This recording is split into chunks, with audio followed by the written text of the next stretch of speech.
Hello, everyone. So, it is Thursday. Not Warhammer Wednesday like usual, but it is Thursday. But it will be worth it, for I've recruited another to march with me in the Emperor's light, to cleanse the chaos that now infests Sub-Sector Aurelia. We will be doing co-op mode in Dawn of War 2 Chaos Rising with Salazia Greenwood. In fact, they're waiting on us, so let us waste no more time. Let's go. Hello. Hello. Sorry about that. I had to say hello to everyone. Motherfucker. Oh, okay. Wow, that was actually really good timing. Thank you, XSE125, who literally dropped a surprise, motherfucker, right when I came in. So, perfect timing. Yeah. Busty Boy Fox Jared, thank you for the follow. Welcome to the Forest of Memories. So, yeah. To everyone who's watching my stream, this over to my left on my screen is the lovely Salazia Greenwood. Hello. Who will be joining me. As I jokingly told all of you, I've recruited another to march with me in the Emperor's light as we cleanse the sector. Now, Salazia, do you ever... Speed. Why? Hold on. Why would you drop a speen when I'm not even in a game? I can't do a speen if I'm in a game. But... So, Salazia, for everyone's sake on my stream, why don't you tell everyone what kind of experience you have with Warhammer in the first place? Well, to be blatantly honest, the very first thing that got me into Warhammer was, you can probably guess, Zaruk. The Emperor's text-to-speech Of device. course, TTS, yes. TTS. Yeah. Yes, yes. From there, I'll be honest, I have not played a lot of the actual tabletop game itself. However, I fucking adore Dawn of War 1. Mm-hmm. I have played the hell out of Space Marine. I'm excited for Space Marine 2.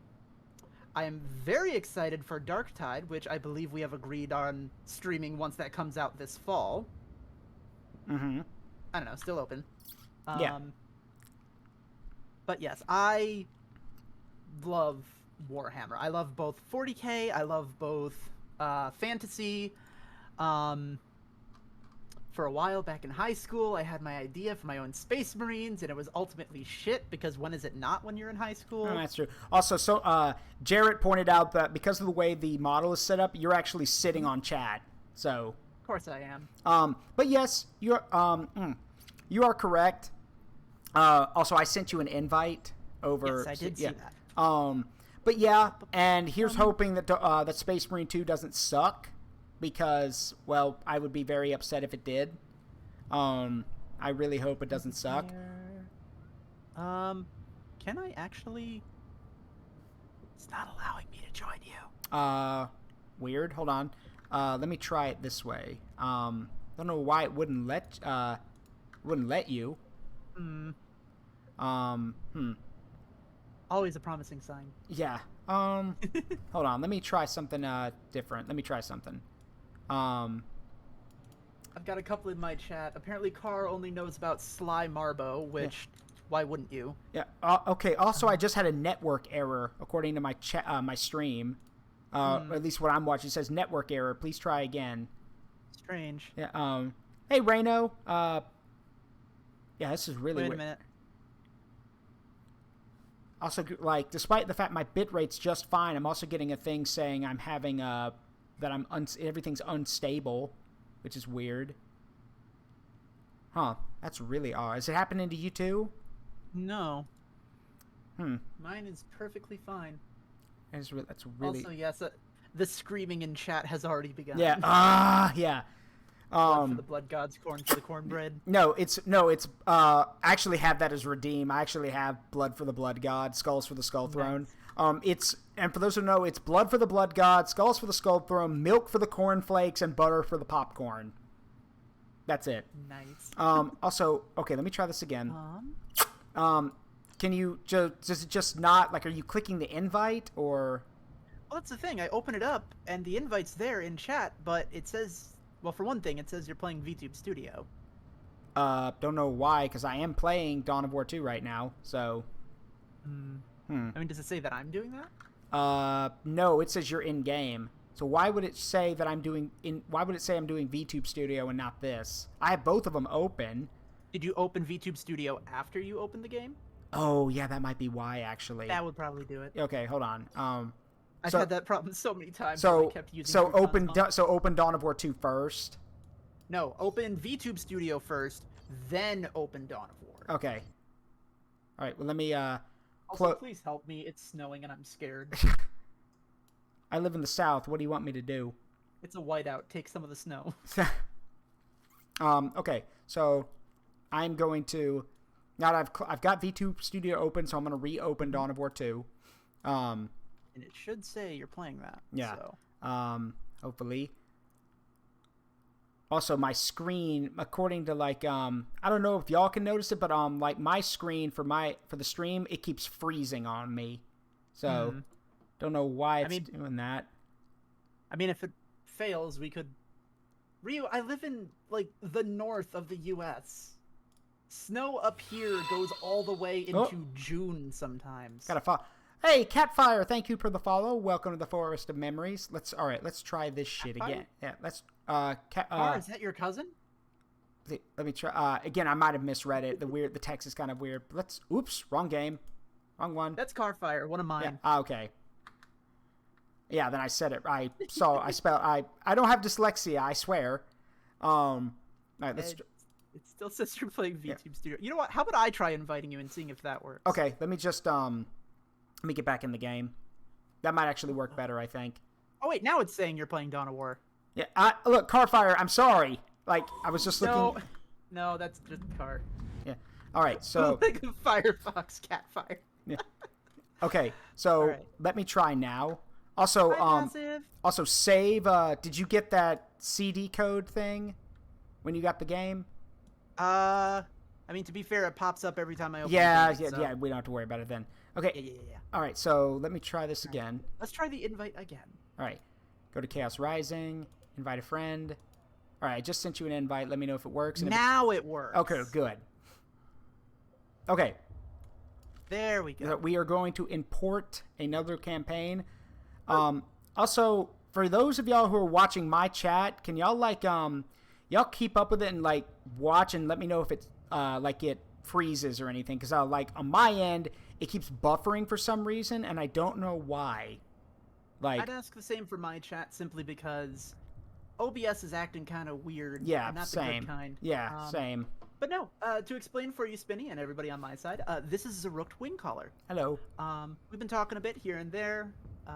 They popped into my stream one time, and we've just been kind of chatting, and then we found out we both like Warhammer, along with a bunch of other things. Oh, it's starting. Sector was all but doomed. The hive ships of the Tyranids hung over each world, seeding them with obscene creatures. The Tyranids were ready to feast. But these worlds are also the recruiting ground for the Blood Ravens, a chapter of the Emperor's own Space Marines, and they refused to yield. The veteran Targus weathered pitiless alien attacks, allowing Cyrus and his scouts to find weaknesses in our ravenous foes. While Avitus leveled his righteous fury upon the Xenos, Thaddeus descended upon them on wings of fire. And Davian Thule, the first to fall against the Tyranids, returned from death in the form of a mighty Dreadnought. You led them all, Commander. Together, you fought across the deserts of Calderis, through the jungles of Typhon, and beneath the great spire cities of Meridian. You faced an implacable enemy, and you triumphed. But there is a truth more implacable than any tyranny. A new threat will always emerge. Once, Planet Aurelia was the sector's crown jewel, home to billions of souls. Then came the warp storms. They pushed Aurelia into a new orbit, encased the planet in ice, and swallowed it whole. For 1,000 years, the warp held Aurelia in its terrible grip. depositing untold horrors across its surface. Now, planet Aurelia has returned. It should be a barren ball of ice, but a signal is coming from its surface. A blood raven signal. A call for help. All right, I'm excited. Yeah, so you want to read this real quick? Zaruk once led his space marines from strike cruiser Armageddon. During well, fuck you too, game. Angelos. We have detected a blood raven's distress signal coming from somewhere nearby. If there are chapter brothers in need, provide support. Okay. But be wary of a trap. Angelos out. Okay, real quick. Our drop Yeah. pods have scattered, Commander. I Something is interfering with the navigation need systems. to We should turn locate up our my other volume forces some and because everyone's regroup. saying it's too quiet. So. Okay, well, while you do that, I'm gonna check a few things here. Okay. Yeah, because people are saying that the stream on my end is buffering like mad, and I don't know why. My OBS keeps saying, "Hey, your encoding is overloaded." How? I'm only running, how? Hold on. Is that better, guys? Let's see if I can't try something here. Ooh, these are touchy. All right, let's see if that works. And if that doesn't work, I don't know what could be causing the buffering because I turned down the thing so it was like the resolution, so it would take. Oh, okay. It looks like it's working now on my end, which is good. Okay, so for those who don't know or who have never played Dawn of War 2, this is Chaos Rising. This is the expansion to the first game. To explain, explaining Dawn of War 2, we would be here all stream. Just know that this takes place directly after the campaign, which is why we're using one of my files that I used for the stream, and I've imported everything. So basically, not all, but majority of the stuff that I used in my campaign has been brought over to this. The kicker is that Salazia will be commanding half of our squads. And if you look at the characters down here, I have the strike commander, which is me, which is named after me, and Salazia has control of Sergeant Cyrus and the scouts. So basically, when we get the whole group together, Salazia and I will swap around who controls who. Anyway, I must go. My people need me. Remote detonators and demolition. You should be able to. Yeah, you can blow the gate down. Oh, I can? Yes. So Cyrus has some abilities on his nameplate on the bottom right, and there's det charges which you throw. Now get away from it, because it does go boom. Ooh, that is a big radius. Mm-hmm. Supply crates replenish explosives and other expendable items. Destroy those crates to uncover the supplies. Yeah, they kind of nerfed the game here a bit, because rather than just finding supplies, they're now broken up into different types. There's there's combat supplies, which give you things like grenades, det charges, which is what you just threw. There's strategic supplies, which are like for super special abilities that I think I'm the one who has access to them. And then finally is medical supplies for like the first aid kits. So anyway, let us continue. Guardsmen, what are they doing here? They shouldn't be here, considering the planet just got out of the warp. Which also, for those who know, the warp is hell, basically. Hold your More or position, less. Space Marines. I said hold. Lower your weapon, Guardsmen. We do not answer to you. Gun them down. Traitors!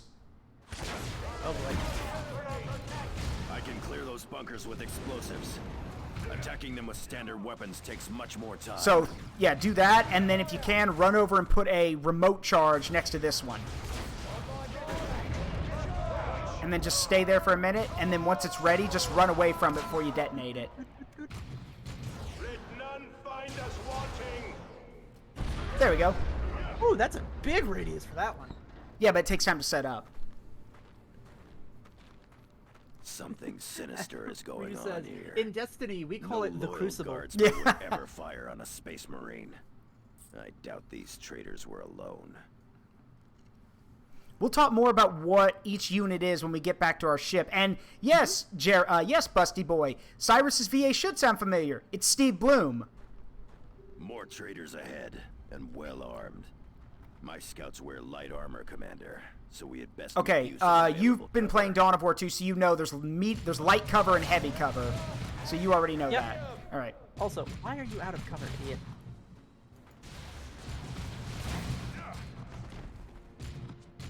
Do you have your sniper around ability? Or you can do that too.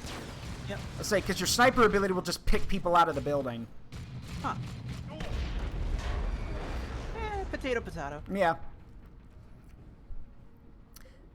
Recruit. Point is, there's a there's a corpse. Yeah. So. Yeah. Here's our next squad member. Sergeant Avitus. Commander, the immediate area is secure, but this unpopulated glacier is an armed camp. Did this world not just emerge from the warp? If so, someone else got here first. Traitor guardsmen.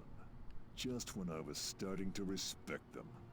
Hate them if you will, but do not underestimate them. Jared says, hello, Spike Spiegel. Yeah, basically. Okay. Are you referring to me or to... They're talking about Cyrus. Here they come. Get ready to fire. I think this is our fourth member. Traitors. Arcus. He's supposed to throw a grenade, but I guess he didn't do it. We should engage them at extreme range and focus our fire. The scum incapacitated Tarkus. Commander, use a stimulant kit to heal him from a distance, or manually revive him. You think you could throw a debt charge up there to where those guys are? Yeah. I actually don't have any. Oh, you're out? Okay. Yep. I think I can get up there then. Oh, we can't. Never mind. My thanks, Commander. Tarkus? Our drop pod took anti-air fire Ryu on was final asking approach. who did Only your I made it out, and just barely. PNG model. That would be Sprite, a friend of Glaze Gummy. He did the Sprite, and on my channel, I'm actually using a live 2D model. Squad shall draw the enemy's fire, thus allowing the Devastator squad to attack from a position of strength. Ha! That it does. This whole situation looks like a trap, but there is still a distress signal transmitting from somewhere nearby. We had best locate its source quickly. Okay, so a brief explanation. So on my channel right now, my live 2D model was made by Amalthea VT. The Zaruk model, the Zaruk PNG you see was done by Sprite, and that I used, that was because I lost a bet. But I like using it, so... Anyway, on to the game. The characters real quick. Salazia has gained control of Tarkus. Tarkus leads the tactical marines. They are basically, to use a simple RPG term, Tarkus and his marines are the tanks. Their job is to basically tank damage and use their ability to draw fire. The scouts are support. The Devastator marines that I have with Avitus are DPS, and we'll get other units later.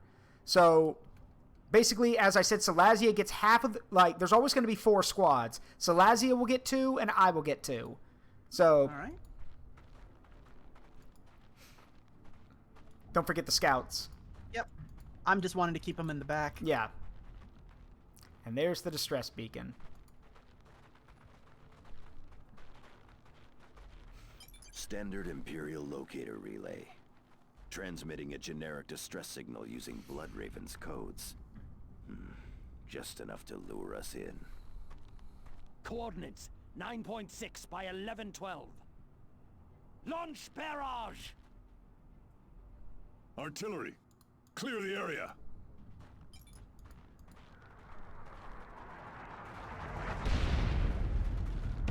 A spotter called in that attack from hiding. Cowards. We must flee. Even Space Marines are not immune to artillery. Unfortunately. Titans on the other hand. Yeah, but a Titan is its own thing. Extract and bomb True. this A Titan ice is pile just a from walking orbit. cathedral. No, we need to secure an approach before we can launch an extraction. Only logic engines can track and target drop pods. Those systems depend on a broadcast array.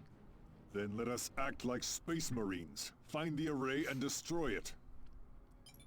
All right, let's open these up real quick, see if there's anything good in them.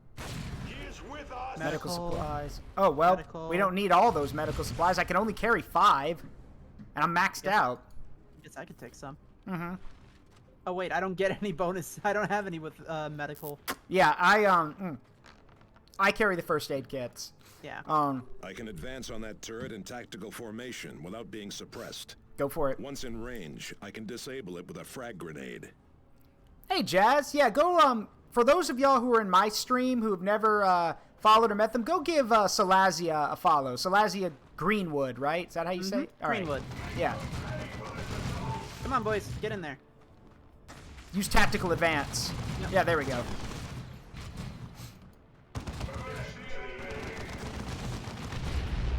There we go. There we go. I must go. My people need me. Look, I'm sorry. Every time I use jump packs in games, I'm always like, I must go. My planet needs me. Is that... Commander, there is an orbital relay ahead. Securing it will give us a defensible fallback position should we need it. It will also allow us to reinforce our Don't forget to squads. turn off Tarkus's ability, else he'll never be able to catch up. Good to know.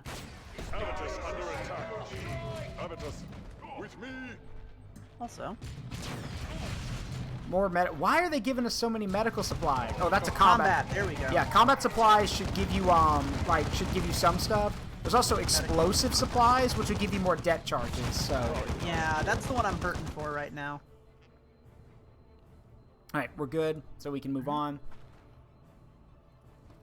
We do have a the weird thing about the mini map is it's kind of small, so it's hard to see where everything is. But you have to go this way, so. Oh, the little golden circle. Yeah, gotta head. And also, there's we do have pings, so. Okay. Spotters, open fire. Oh, kill him! Gotta kill him. Enemy troops. Too late. So yeah, you gotta kill those guys quick. Yeah, kill the spotters before they can call in artillery. Yeah. So many weird fucking angles. Yeah. Where's Tarkus? Tarkus! Returning fire, brothers.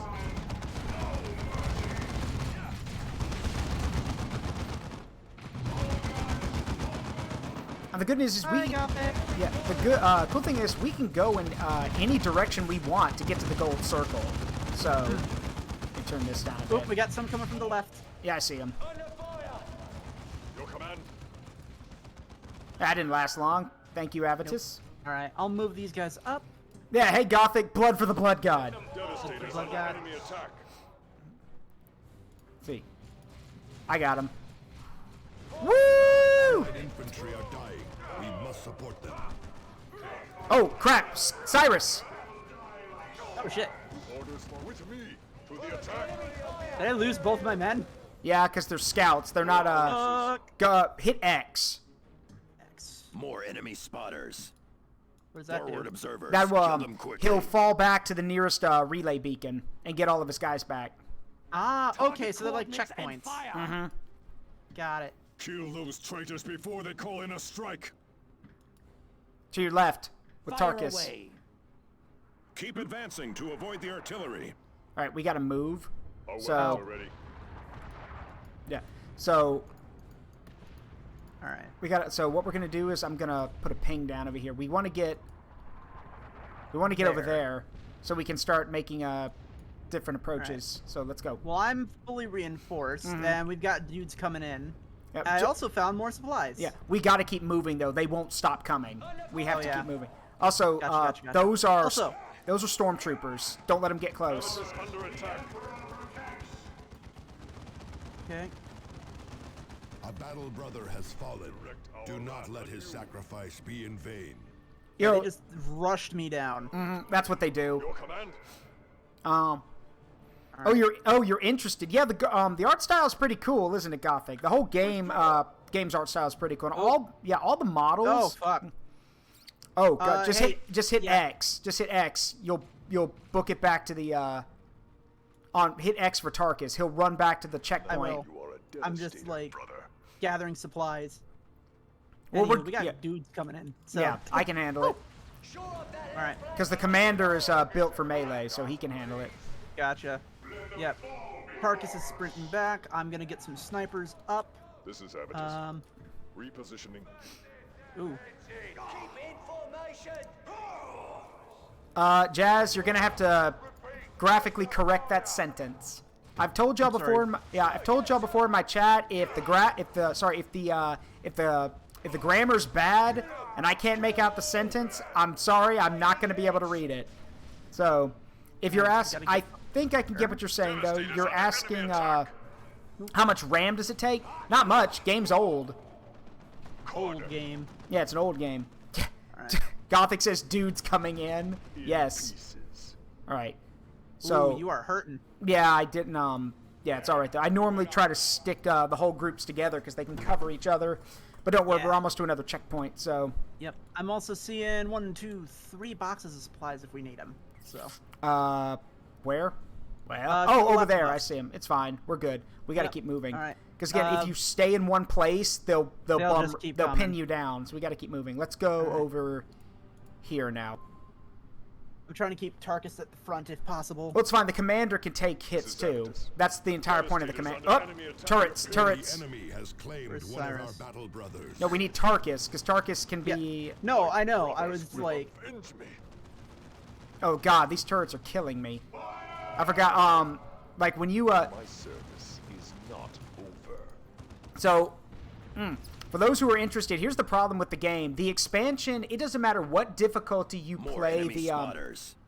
it doesn't matter what difficulty you played the base game on. The expansion does not care. The expansion like literally puts itself at close to the highest difficulty because to the expansion, you beat the game. So all your guys are pretty high level. So you should have good gear and you should know what you're doing.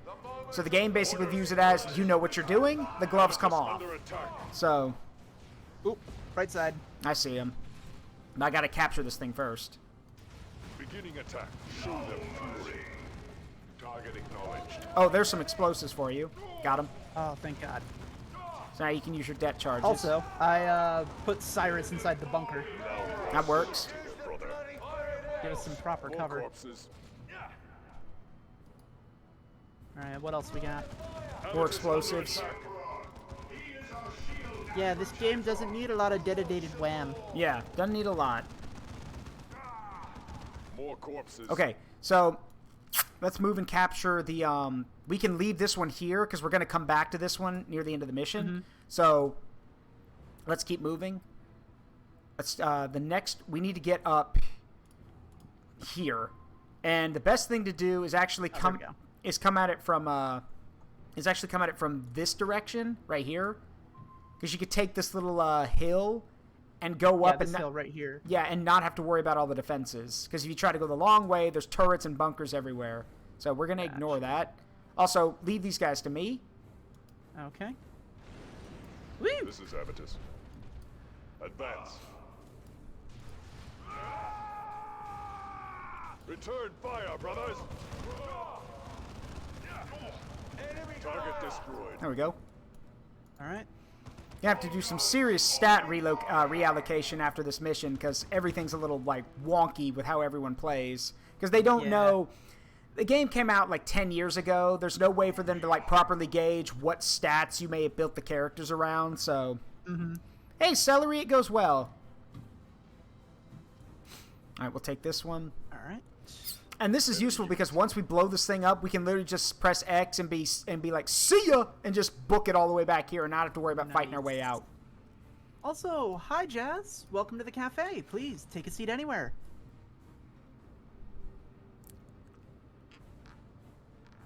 Uh-oh, turret. On it. Where is it? Top of the stairs? Yeah, top of the stairs. There it is.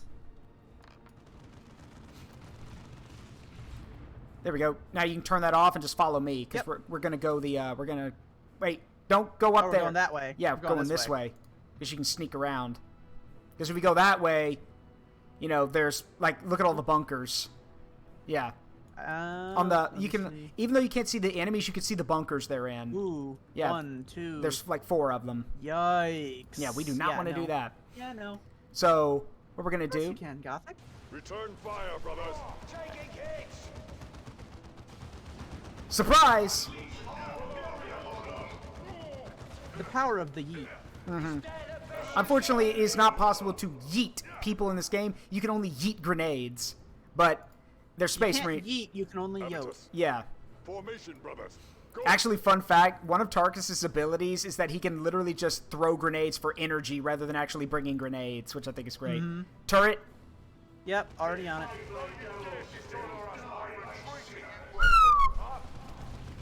There we go. Okay, stay here, because I can, because Avitus has really good range, so we can actually destroy that thing without getting too close. Or he can just, his AI can shoot the guy in the bunker. That's okay. In that case, give me a second. I'll clear the tower, come run over here, and throw a det charge at it. With Commander Zaruk recommends that they follow my channel. Yes. Force Commander Zaruk instructs you to follow follow Captain Salazia Greenwood's channel. And thank you for the hydrate, Gothic. Yeah, I've secured it, so just bring Cyrus over here and throw a det charge at it.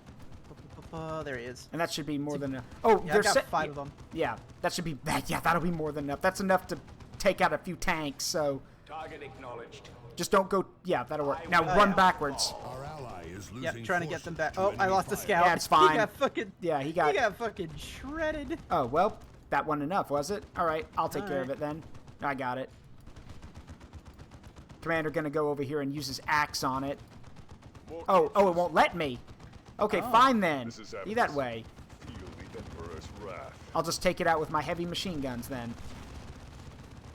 All right, get ready to run. Because when that goes, Standard firing mode. yep. All right, Thunderhawk. X. There we go. Hit X. Then we should proceed to our extraction point and destroy Run, any other boys, run! traitors we find. All right, we're gonna hoof it back to the to this one, right here. But that's not the one we need to stop at. We need to go to the Oh, yeah. the gold circle. The one at the very far end. We are exposed here. Watch for an ambush. He says that they sprint like Usain Bolt their way across the snowscape. All right. All right, so just move. Yeah, just move at this normally point. because if you try to retreat back, you won't go Go anywhere. to this beacon. Yeah, we want to go to this one. Hey, Carcass, come on, move your ass. Okay, so hang on, contact. Enemy Avitus under attack. There we go. Okay, so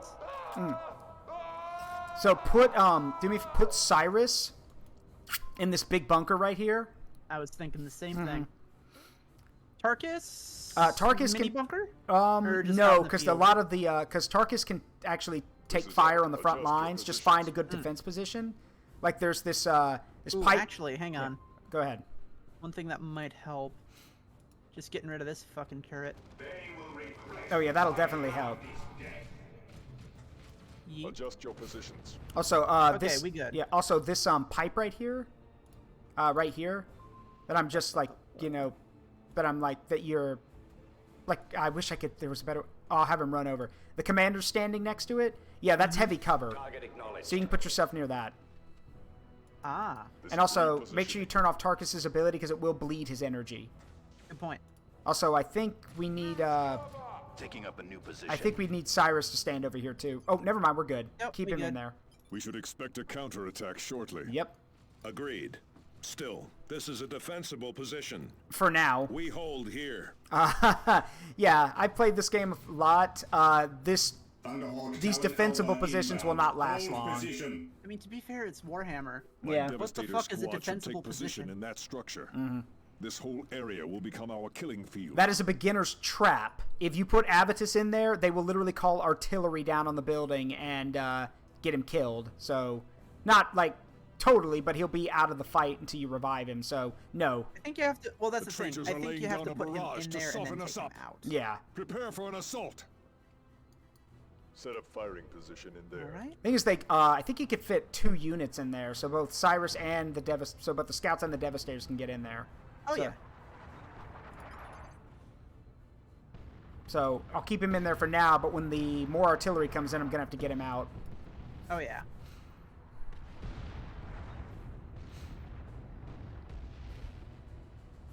Your aim sucks. I really shouldn't say that, because the next one's probably going to land right on top of us. Any place is cover as long as it's not a plasma generator. That is a lie. That is, yeah. That is a lie produced by fucking Chaos. Yeah. Direct our wrath anew. In truth, there is no such thing as good cover. You trust in your war gear as your only cover. Engaging the enemy! Come No. on, guys, throw a frag. Though the Space Marines do believe that you should take cover, you should also realize that when there's no cover, your armor will protect you. Ooh, There we giblets! That's Yeah, one no, thing. These guys brought frags. Yeah. And I brought a jetpack, so I've got this. How you doing over there? Yeah, I can hold this whole flank. Don't worry. Okay. Yeah, Cyrus can't shoot shit. Yeah, but that's okay because he can get shot at, which that's the problem. Hi, Dragna. How you doing? Welcome to the cafe. Hey, Dragna, you're here too. Nice, welcome.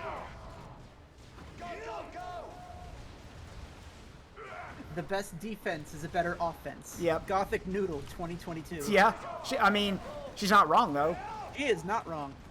I mean, there are literally some Space Marine chapters who are like defense. I think you mean attack in the other direction.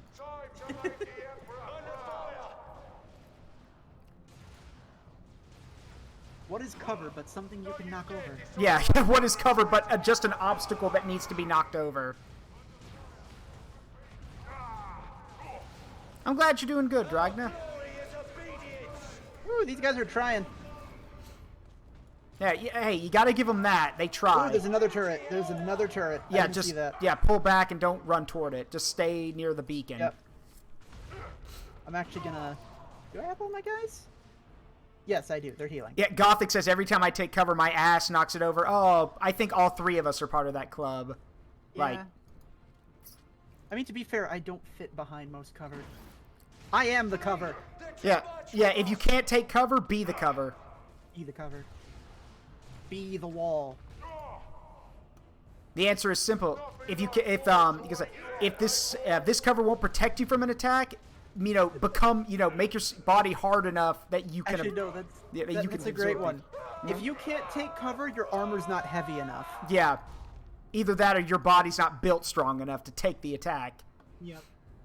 Anyway, they're gonna drop another thing of artillery on us now, Oh boy. Another barrage! and this one will be a lot closer. So, Oh boy. Be ready to move. no, just stand as close as you can to the beacon.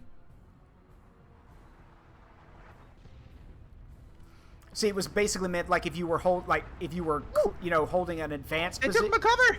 Yeah, again, if you were like moved up a little bit, this was meant to remove your cover.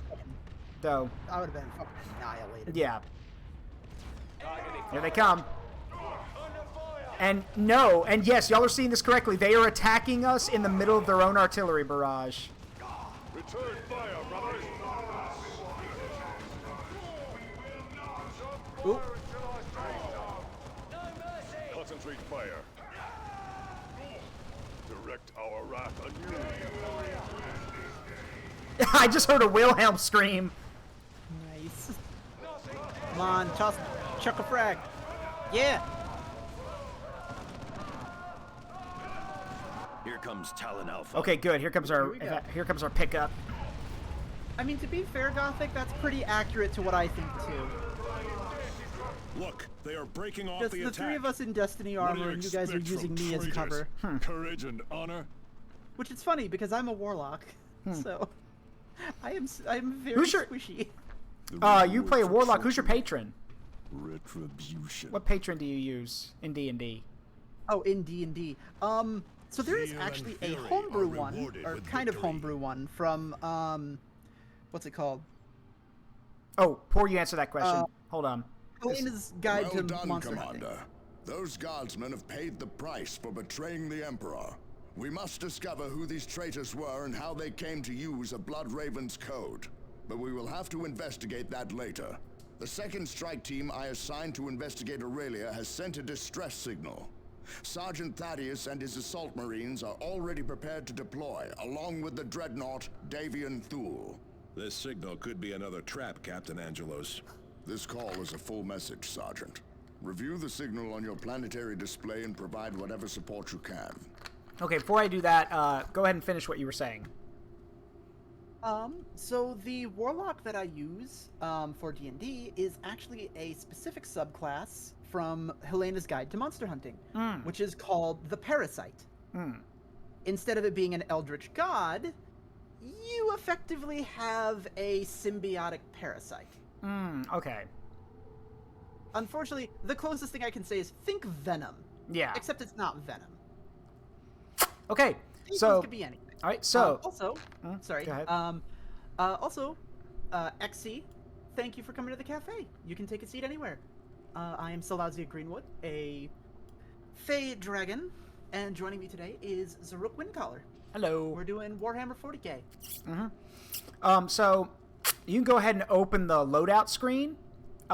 So what we're going to end up doing is we've got our squad. Look at that war gear. Yeah. So here's the thing. Before you start doing that, allow me to explain to everyone who doesn't know. Dawn of War 2 and Chaos Rising are tactical ARPGs. They are tactics, like small unit tactics, action RPGs. Your characters level up. You can pick what gear you want for them. You can pick what what kind of levels and abilities you want to give them. And because Salazia has been playing Dawn of War 2 on her own time, and you've been given command of Tarkus and Davian Thule, you can upgrade them however you want. I do recommend that you make Tarkus more stamina and ranged focus, because once you get because with the full range thing, his guys become Stern Guard squads, and they get you can use special bolter ammunition, and just them being on the battlefield terrifies people, which is pretty cool. And with Davian Thule, I've always used him as a tank kind of thing, so I've got some Dreadnought claws in here. So he's a Dreadnought. To not use him like a tank seems silly. So, for those curious, here's basically the idea. It's set up now, but after this mission, Salazia and I will get to pick who goes down to on missions, and we get to equip all of these guys. So the commander, who I have control over, is going to be melee focused because that's his thing. Commander, I recognize the markings on the troopers who ambushed you. They used Imperial Guard equipment. No, I'm listening to Thaddeus. Those were House Vandis forces. I thought I lost connection to you there again. Guessing. That coward fled the sector when the Tyranids attacked. Let's see. The noble houses on Meridian have their own militias. Can you not hear what they're saying? Troops are resisting the new regime. Okay, so I am sure Governor DeRosa. So a lot of the stuff they just talked about, if you've been watching my streams, you'll know exactly what they were talking about if you read the text. But since Salazia is playing Dawn of War 2 right now, all of that was basically spoilers. So I'm glad she couldn't hear any of that. Fleet Admiral Psycho says, what do you even know about war? I know everything there is to know about war. I know war is evil, and I also know that it's worse than hell, because hell is where all the evil people go. War has innocence involved. I watched a lot of MASH growing up. When I was a kid, my granddad watched MASH all the time. So. Oh, wow. I just remembered a name that you probably might remember too. Go for it. Remember Hogan's Heroes? Yeah, my granddad loved Hogan's Heroes. That show. Okay, so you can, like I said, you can equip the guys however you want. So you've got Tarkus and Davey. Huh? I think I've decked him out for the most part. Oh, wait, you have the Bladed Bolter. Yeah, don't. Well, you can give it to him now, but it literally doesn't do anything good. Because you can read it. It literally does, nothing good at the moment. So, but I do have it. It's good against infantry, so. It is, but there's a lot of negatives to it.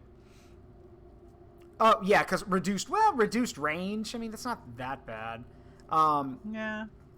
You can take it if you want, but yeah, so for both chats, Salazia, I'm putting Salazia in charge of whatever unit she's taking on the mission. She's in charge of them. I will not say anything. I'm not doing anything. She's in charge of that. So we are both responsible for our own forces. So,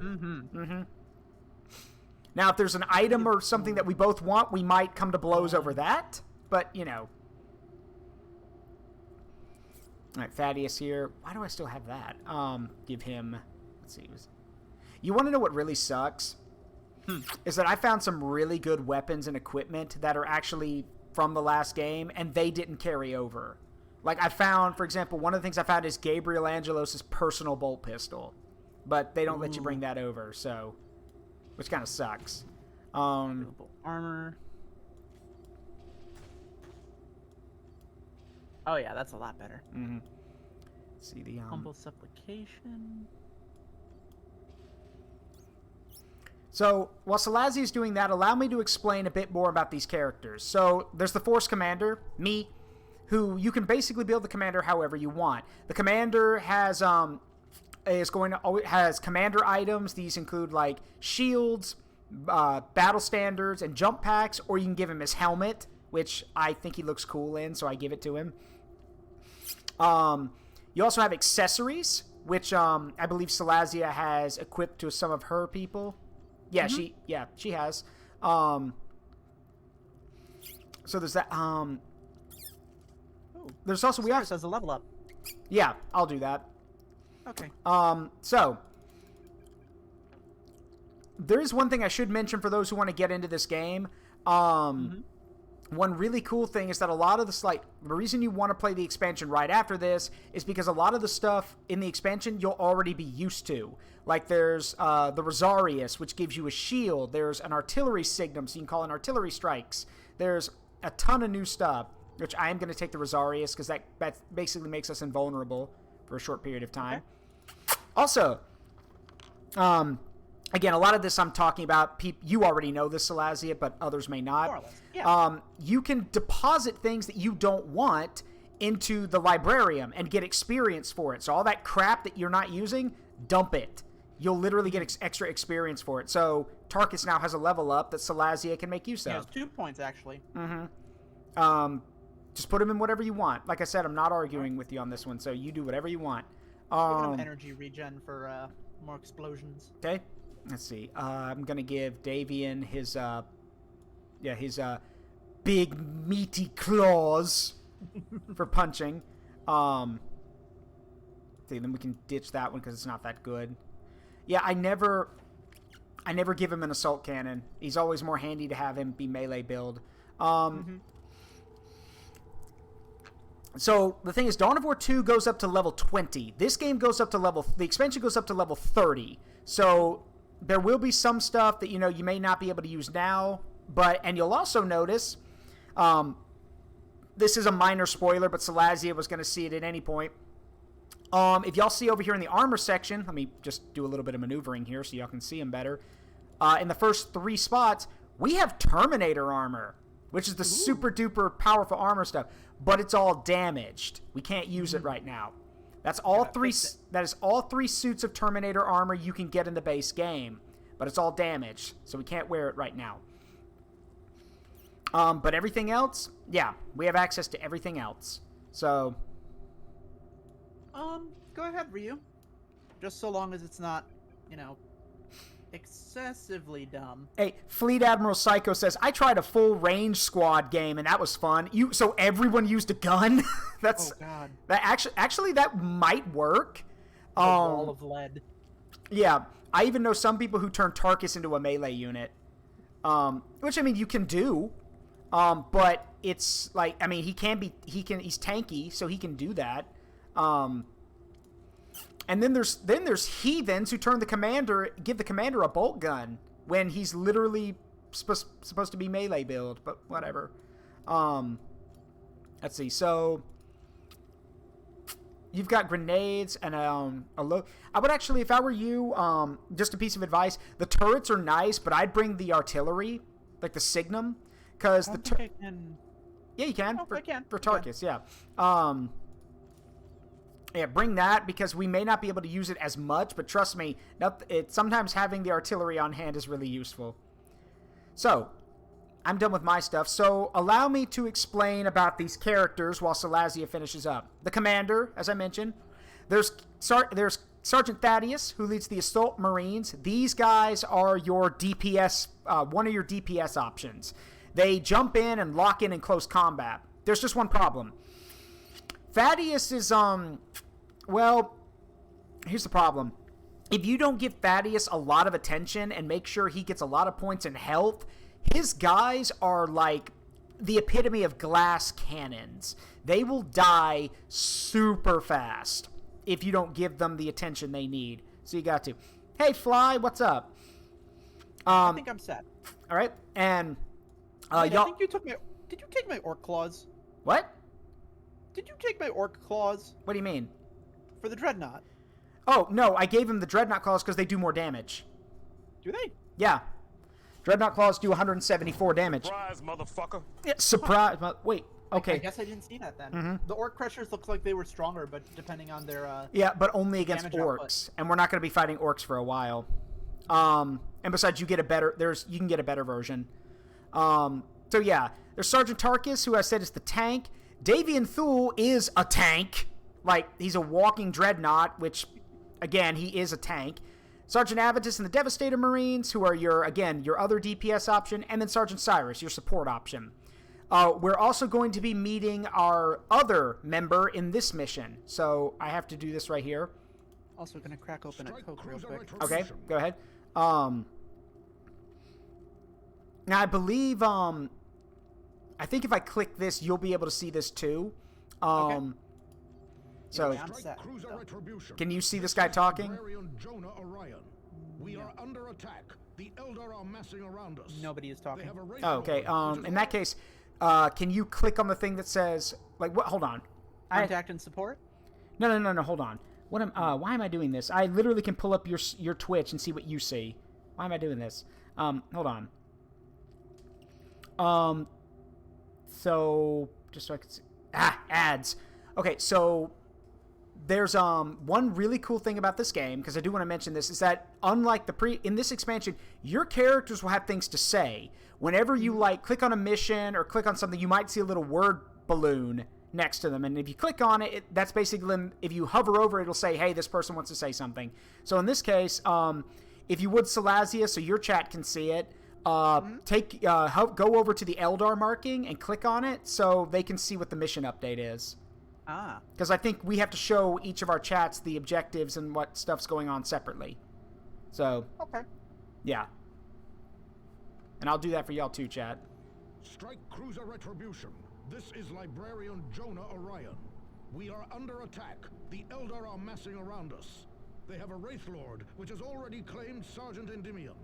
We must drive these Xenos back. Lightning claws. What are the Eldar doing on Aurelia? We found them excavating the area. To what end, I do not know. The Eldar have deployed a powerful force to ensure we do not find out. I fear we will not survive long without reinforcement. And so, what you can do now is that Davian Thule, if Salazia notices it, it's on my screen too. Davian Thule has a little text box. I already clicked it. Yeah, so... Commander, Endymion was once my second in command. I will not abandon him. Our honored brother is correct, Commander. We must recover Endymion and Jonah and exterminate the Eldar. Now...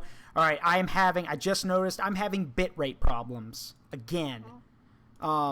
This always happens, I swear. It's because of where... I apologize, chat. My chat, anyway. I need to make some bitrate changes. This always happens. It's because now, of all times, it's whenever I want to stream... I don't know if it's my neighbor in my apartment or other people decide now of all times to get on the internet. And it, sucks away all of the stuff I have. So, I turned down my bit rate. So, it is going to make everything look a bit uglier. But at least y'all will be... It won't lag up the stream. So, anyway. We are going to deploy. So... I'm ready when you are. Right. So, Salazia, why don't you tell everyone about the Eldar? Who they... okay. So someone just you canceled the countdown. Hold on. Oh, I did? Yeah. And... Alright, we're good. Huh, okay. Uh-oh. What's wrong? Is that a Grey Knight? No, that's Jonah Orion, the librarian. Oh, right. I should have recognized from the helmet. Yeah. I'll explain what those are. But yeah, why don't you tell everyone what an Eldar is? To be fair, Ryu actually kind of has a close idea. Eldar are basically space elves, but assholes. They're dickheads. First of all, Thaddeus here. Aerial assault. Go. Thule. Endymion! Away from him, you Eldar wretches! Quickly, secure that beacon. I love that you said Thule, and he said on my screen he says Endymion, like you were basically telling him, hey, there's your buddy, go get him. Come here, you. Aerial assault. Go. Eldar. But no, the Eldar are basically space elves that, once upon a time, very long ago, the Eldar were horny. They were so horny that they created a new Chaos God. Yeah. Somehow. They just did. That's how horny they were. This ended up creating the difference between the Eldar and the Dark Eldar. Mm-hmm. The Eldar themselves fled to what were called craft worlds, which are basically like these spaceships that were, I don't know, sometimes the size of small planets even. Yep. Continent-sized spaceships. Basically. They have special materials that are, I believe, psychically resistant. Yep. And as a result, they have bone weaponry that they're able to meld and craft, which allows them almost like an organic armor that has the same durability as some of the bullshit the Space Marines were. What the? Oh, right, these guys. Yeah. Warp spiders. Yes. Don't forget to use Davian Thule's like AoE ability, where you just slam the ground. Strike. Yeah. Get him, boy. Eldar. Close and engage. Thaddeus here. Oh, he has a charge. Yep. Show our strength. That's a tank.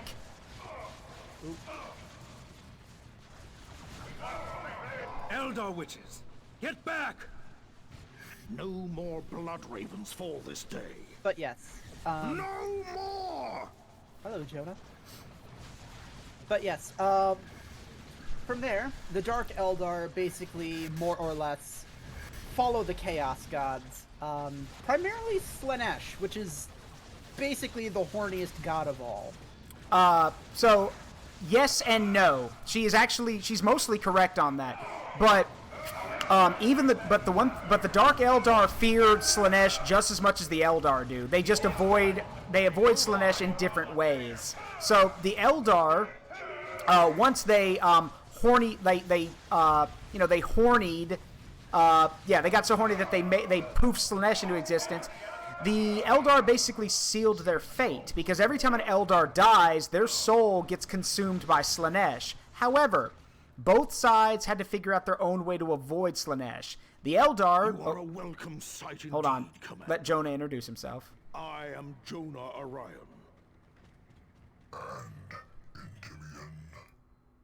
He fell, saving me from an Eldar war machine. We had just discovered a large Xeno structure to the east when they attacked. A webway assembly, no doubt. It will allow them to invade at their leisure. We must destroy it. Go. I will guard over our brother's remains. The chapter will not lose Endymion's gene seed. Of course. So... I am at your disposal, Commander. He's yours to command, Salazia. Oh, no. Okay, so...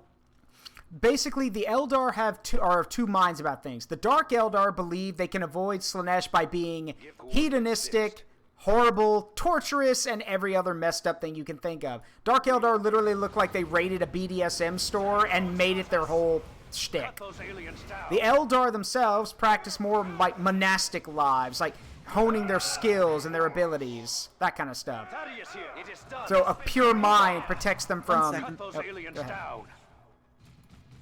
Even the Exarchs will admire a shot such as that. There, go! Everything okay? Yep, everything's good. Roommate was Okay. just knocking on my door. Okay, one quick thing I need to warn you about Jonah. He's actually pretty underleveled. If I recall I can correctly. kinda Yeah, he's level 19. Yeah. So, and none of his, I mean, he's level 19, but none of his stats have been built properly. Mm-hmm. So, just shelter him. Play it safe with him. Yeah, play it safe with him. So I know someone somewhere in your chat or mine is going to be like, what's a librarian doing as a soldier? Simple. Librarians are psychic. They have weird psychic magic abilities. So...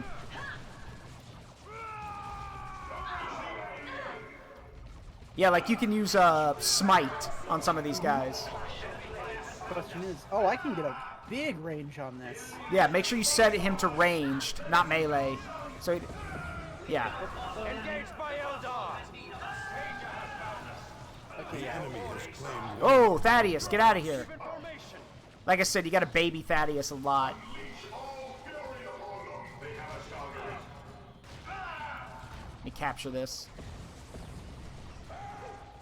Yeah, no, his magic's not doing jack shit. Yeah, again, very underleveled right now. Looks like we have some help, Commander. You know what? There we go, that'll help for a bit. I'll save that. Ooh.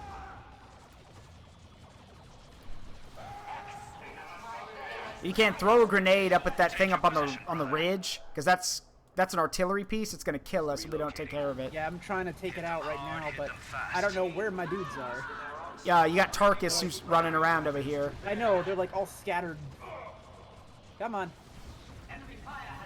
I hit it, but it ain't dead. Yeah, that happens. Alright, just stay in cover. I'll see if I can do something. There we go. Got that one up there. Is losing forces Ooh, to swift enemy grenade fire. launcher. Watch out, grenade! Ooh. Also, go get to that beacon I just activated. You'll get your guys back. Yeah. Thaddeus reporting in. Acknowledged. I'm starting to read the HUD just a little bit better. Hi, Zaddy. How are you doing?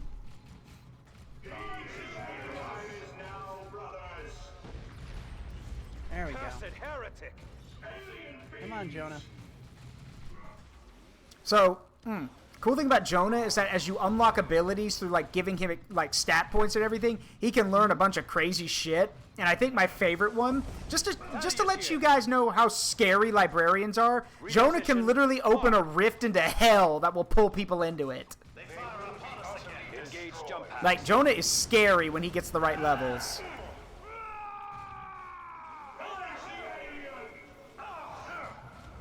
Hey, wait, I just noticed, for Tarkus, what is he set to ranged or melee? He's set to range. Okay, well, here's the thing about him. If it helps, just use A left click, like that classic attack move thing. Do that for him, and he won't, like, run up on people. He'll actually just shoot from a distance. Unless, like, did you give him the Blighted Bolter, or is he just using a normal bolter?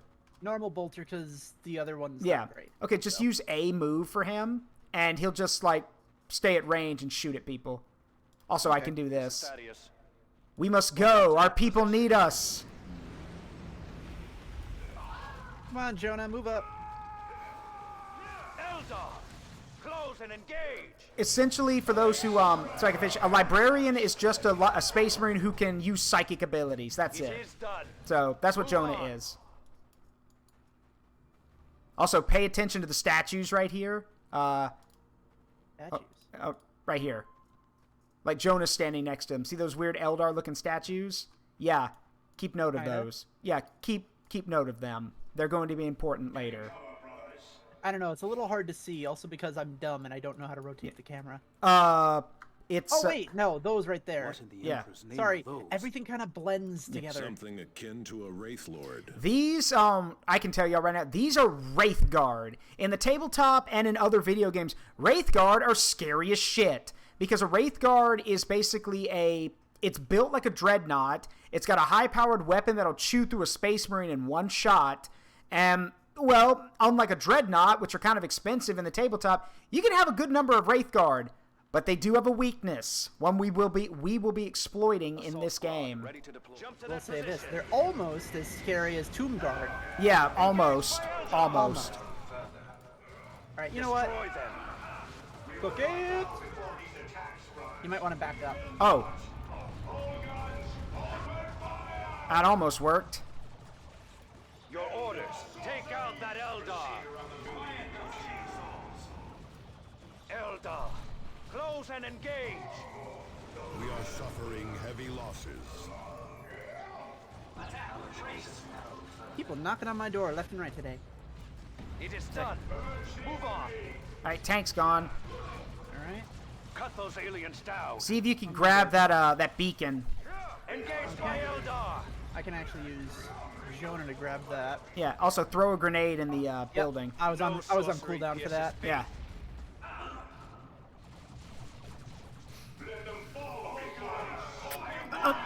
Thank you for all the stuff, Cataclysm. I appreciate it. So, What happened? No, Cataclysm just had a hydrate, a posture check, and a stretch for me. So, thank you for all that. We're going to go this way real quick. Take your position, brother. There's some items over here on the left. So, yeah, Wraith Guard are scary because as long as they have a certain other unit with them, they're fast, they fire a lot, and they're pretty resilient. But if they don't have that unit with them, they are slow, sluggish, and pretty, well, they're damage sponges. I don't know why. I heard damn it sponges. Yes, damn it sponges. Sponges. Damn it sponges. Why'd you do that? Alright. Alright. So we will move on to our next objective. We're almost there. Like, we're almost a little golden icon. How many more uses of that artillery strike do you have?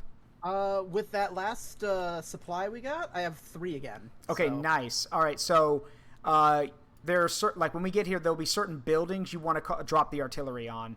Like, I say, had a feeling. yeah, prioritize using the artillery on tanks, buildings, and stuff like that. Because infantry will just get thrown all over the place, and they won't take all the damage. All that much. Yeah. Yeah, no, that's why I dropped it on the tank first and foremost, because I knew that thing was going to shred us. Ah, there it is. Quickly, destroy their access to the webway. We're targeting the webway portals. You are too late. Uh-oh. The ancient souls have found their new homes. Rise, Wraith Guard. Destroy the humans.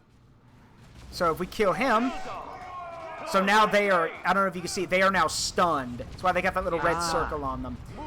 If you kill the Warlock or the Spirit Seer, the Wraith Guard do not have any commanders, so they just wander around aimless. Yep. Alright, that's one. Alright. I'm on cooldown. Oh, I'll get those guys. Oh, those are I'll get the Banshees.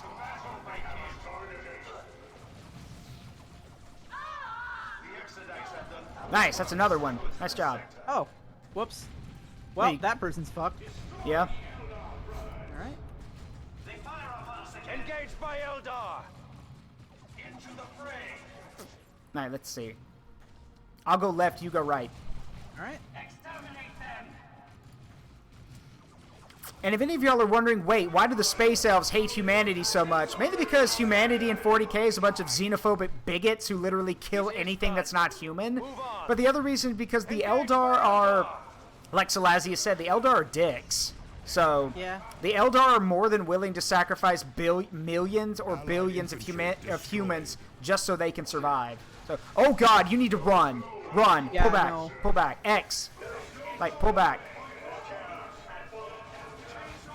I'm trying.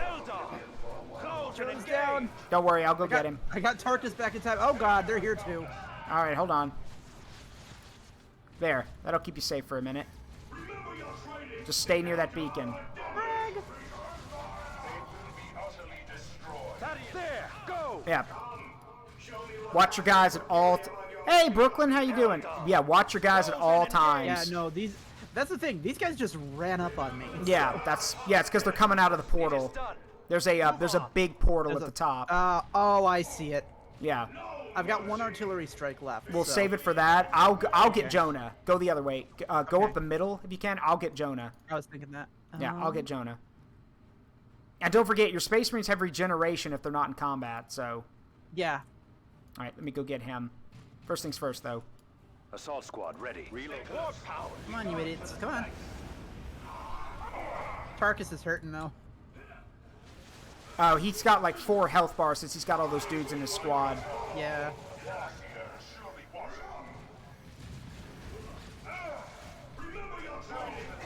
Alright. No sorcery pierces faith. I got it down to about half health. Good.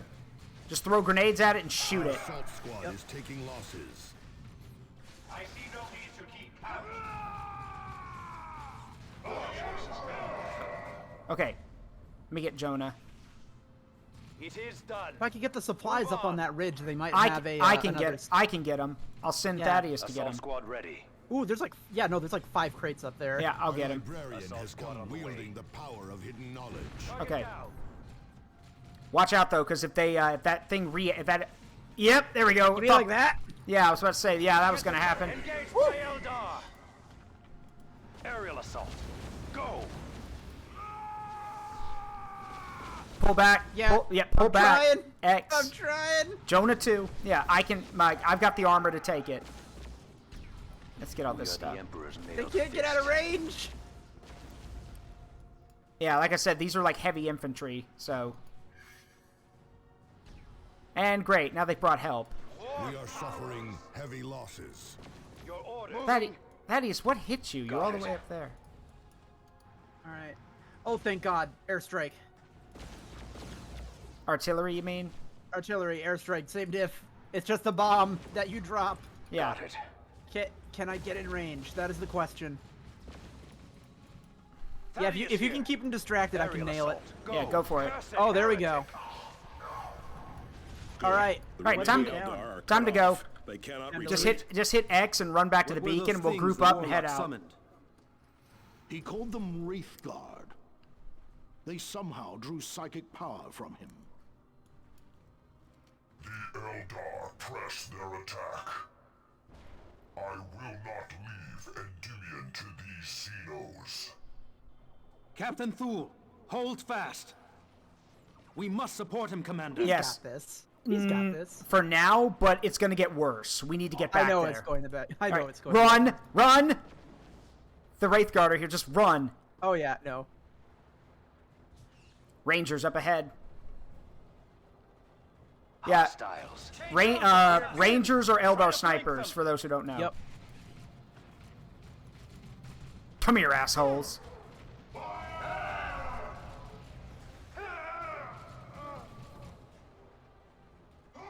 Oh, that poor guy was just like, oh God, what do I do? And then he got hit with a hammer. Guard. Oh. Ooh.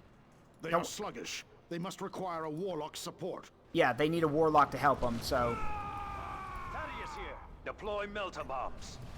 Take out that Eldar. Engage by Eldar. Can't run from this one. If we try to run, we'll just keep getting chased and they'll follow us back, so we have to fight off a few of them. Got it. Jonah, where are you? Move on.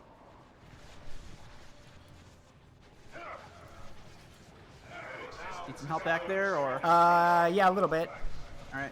Do we have a new target? Engage jump packs. Whee! It is done. Move on. I will say, there's a lot of dumb stuff in this universe. Oh God, it's these things again. Yeah, the warp spiders. Don't worry about it. Cut those aliens And yeah, down. yes, there's a lot of dumb stuff in this universe, but again, you're not meant to take the universe seriously at all. Okay, just. Oh God, more Wraith Guard. Yep. A frag seems to work well again. Frags work, meltabombs work, det charges work. Just think of them like dreadnoughts. You can kill Effectively just tanks. Yeah. Got more of them up ahead. All right, I'll use Thaddeus on the ones to the back that are further ahead. Relocating. There. Just keep using A move because instead of clicking on all of them because we got to keep moving. Eldar. Close and engage.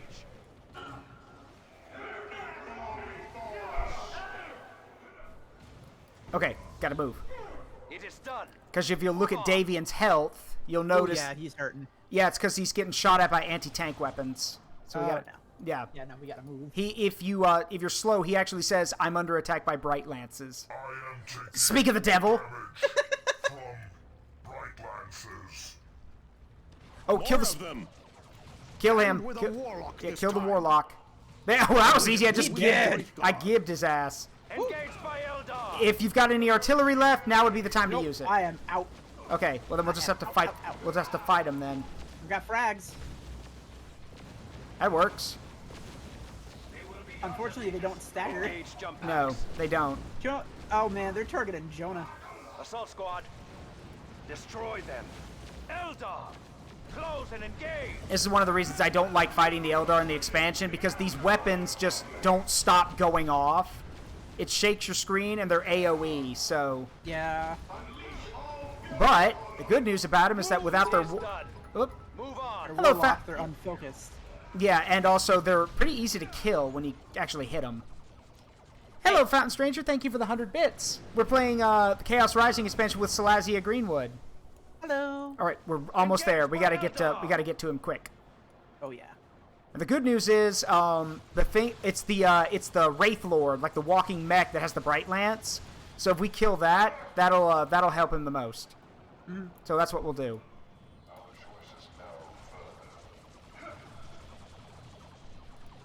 All right, I'm gonna have Thaddeus reporting in. Jump over there, Thaddeus. And as for me, I've got a hammer and I know how to use it. Eldar, close and engage. There we go. You guys know that saying, when you got a hammer, everything looks like a nail? Well, when a Space Marine has a Thunder Hammer, everything is a nail that needs to get knocked down. Engage by Eldar. Come on, Tarkus, move up. It is done. Move on. You'll crush them. There we go. Now, Endymion shall rest. Can I have his hammer? I mean, I know that's kind of a dick thing to end the mission on, but I mean, he's got a thunder hammer right there, and he ain't gonna be using it. So I mean, can I have it? The claw of zeal. Mm-hmm. The Eldar return to the sector could not have come at a worse time, Commander. As you suspected, the House Vandis militiamen who ambushed you at Argent Glacier were not an isolated band of malcontents. More Vandis rebels have risen up against Imperial authority on Meridian. The Retribution will take you there to provide support. Governor DeRosa will have further details for you when you arrive. What of planet Aurelia, Captain Angelos? Jonah, I'm reassigning you to the Commander's strike force. You will all return to Oh, Aurelia sorry. once the crisis on Meridian has stabilized. Oh, Angelos you said out. it was quiet. No, the game audio got really Yeah, quiet. yes, that is one of the complaints about the game, is that sometimes it has these random moments where it gets super quiet for some reason. I'm just sitting here listening to the report. It's just like, as you can see, the enemy is starting to pull back from our location. Yeah, I know. Anyway, now we can check in with, well, you could check in with other members. I've got to turn my bit rate back up now that it's working again. So, you get a level up, and Tarkus gets a level up. You get a level up, and you get a level up, and everyone gets a level up. Jonah gets a well-deserved level up, 10 points. Oh God, I'm gonna trust you to that because I have no. Got it. Also, you'll notice that we've unlocked traits and we've unlocked morality now. I've told you about this privately.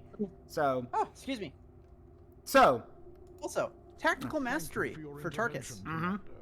The Emperor's favor is clearly tactical advance now spreads to nearby allied squads. To serve alongside the heroes of Typhon. Alright, what do you got, Cyrus? I still do not see how these rebels could have imitated a Blood Raven's distress signal. The codes and rights for using our relays are among our most closely guarded secrets. Our chapter hides far more than its communication rights. Perhaps, but someone knew just how to draw us into that trap. Alright, I'm ditching all of Jonah's, melee weapons, because Jonah's better with range, so... Okay, so, what we're going to do first, before we handle anything, is Salazia, who do you want to take with you? If you go to the top right, the thing that looks like a drop pod, you can pick who you want to take on the mission. So... Actually, maybe we should... there it is. Yeah. Before you do that, though, maybe I should show you where we're going first. Let's do that first. So, spoilers here. We're going back to Meridian, which I don't know if you've been there yet in Dawn of War 2, but we're going back. Nope. So, yeah, we're going to go there. And remember how I told y'all that you have to go through hell and everything? That's with the warp? That's how you travel in 40K. You go through hell. Oh, it's fun. It's a special... Oh, hey, you said it was going to be a while before we fought the orcs. Yeah, but this is actually... Well, I did, and because we're not fighting the orcs. Uh-oh. You'll see. So, to explain... Now that, as you've probably all seen on Salazia's screen, we've unlocked a morality system. That is going to come into play right after this mission. But I will explain all the stuff that comes with that, what comes following that once it happens. But for now, I will just leave y'all to wonder, wait, what the hell is Zaruk talking about? Oh, you'll see. You will see. Let's see.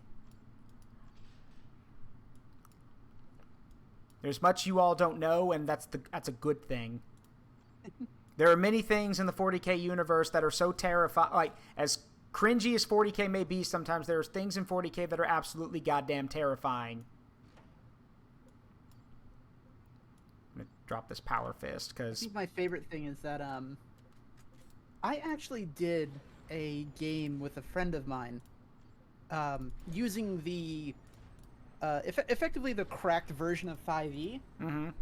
and it was, of course, themed after 40K, mm-hmm. and the basis of the story was that the party is, they were all part of the same ship. Mm-hmm. The reason why they were on their adventure is because the warp shield shut down mid-jump. Oh, no! And they were ejected into the warp, and were spat out somewhere random in the universe, along with a number of other nasties. Mm-hmm. That actually happens, but I'm kind of surprised they lived. For those who don't know, in 40K, if you're, it's called a Geller field. If your Geller field fails while you're traveling through the warp, basically everything in the warp can now get on board your ship, and that includes basically. Think of the worst things of your nightmares that might be in hell. Yeah, they're now on board your ship. Well, that's the thing. The reason why they survived mm-hmm. is because, for one, they were wearing effectively the equivalent of EVA suits. Oh, okay. Yeah, that'll do it. And two, they were part of an explosive decompression that ejected them from the ship when the shield went down. Their task was to actually find said ship and what happened to the crew. More importantly, their commander. Yeah. So turns out, let's just say Nurgle got to him. Oh, well, I mean, it could have been worse. I mean, yeah, that's bad, but it could have been a lot worse. Yeah, but still, Plague Brother. Yeah. So here's the thing about what Salazia has mentioned here is that basically when the Geller fields fail and a ship gets lost in the warp, here's the thing: the warp is weird in 40K. It's essentially, think of it like, okay, simple summary. The warp in the world of Warhammer 40K, the warp is basically a mirrored reality created from the emotions of every living thing. It is basically emotions, thoughts, repressed identities. Correct. It is all of those things combined into its own universe. And the rulers, quote unquote, of said reality are the Chaos Gods. And the problem is that to get to where you're going in 40K, you have to go through the warp. And as dangerous as it is, it's quick. And if a ship gets lost in the warp, time is kind of weird in the warp. You could feel like you've been in there for like, a few days. Yeah, or 10 minutes. Then when you pop out, it could have been 10 years or more. It's completely random. So, like, getting lost is scary, and and ships, we'll actually get to go, in this expansion, you get to go aboard a ship that's been lost in the warp for a while. So, it's a Space Hulk now, but... I was about to say, and then there's the Space Hulks. Yeah. Which are their own breed of nasty. Yeah, that's simple to break down. Just imagine, y'all, if you've ever, seen kids, or maybe you were this kid, who had a bunch of Legos or models and smashed them all together with your bare hands until they turned into, some kind of conglomeration of ship parts. That's a Space Hulk in 40K. It's literally just a bunch of ships smashed together.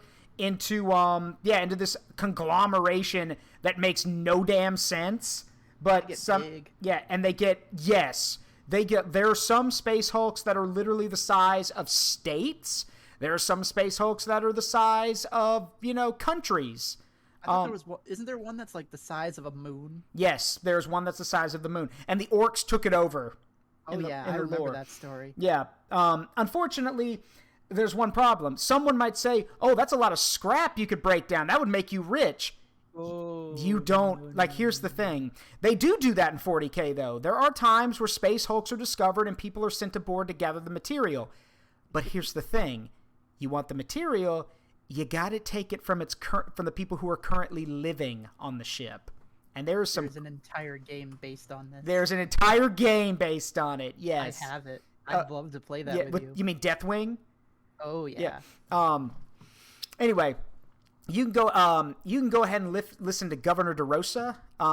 That's what I'm going to do. Mm-hmm. So, Commander, Governor DeRosa here. Insurgents loyal to House Vandis have launched a sabotage campaign here on Meridian. Our infrastructure is still crippled from the Eldar and Tyranid attacks, and the Vandis rebels know just where to strike to cause the most damage. What's more, raids from orc looters have become endemic. We could use any aid you can provide, Commander. So, fun thing, yes, she is a governor. She is the planetary governor. Yep. It's something special, I'll say. Mm-mm.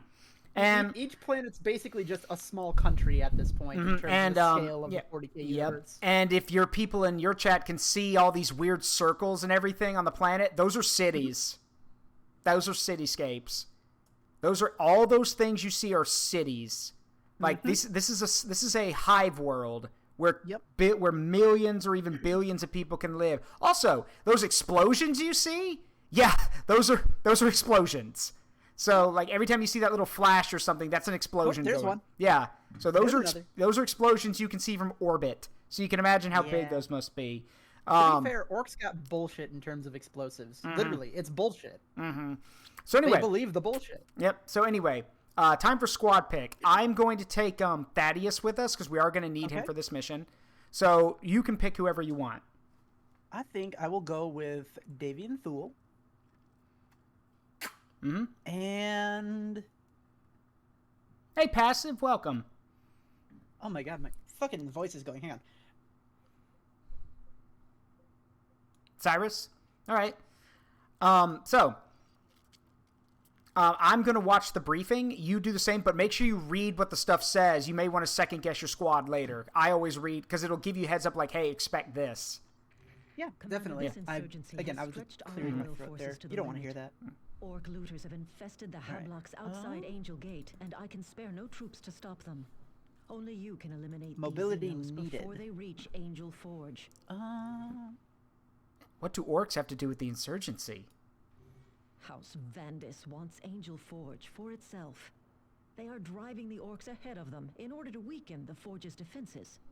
If the insurgents take Angel Forge, they will have access to massive weapons stores. How well defended is the Forge? Most Imperial Guard forces have been diverted to deal with Vandis insurgents. Those guardsmen still at the Forge are dangerously short-handed. The defensive gate has been restored, but it remains in a weakened state. If Angel Gate falls, nothing stands between the rebels and the Forge. Thaddeus? Thaddeus has the jump packs, right? Yes, Thaddeus is the assault troop. Thaddeus, you have input?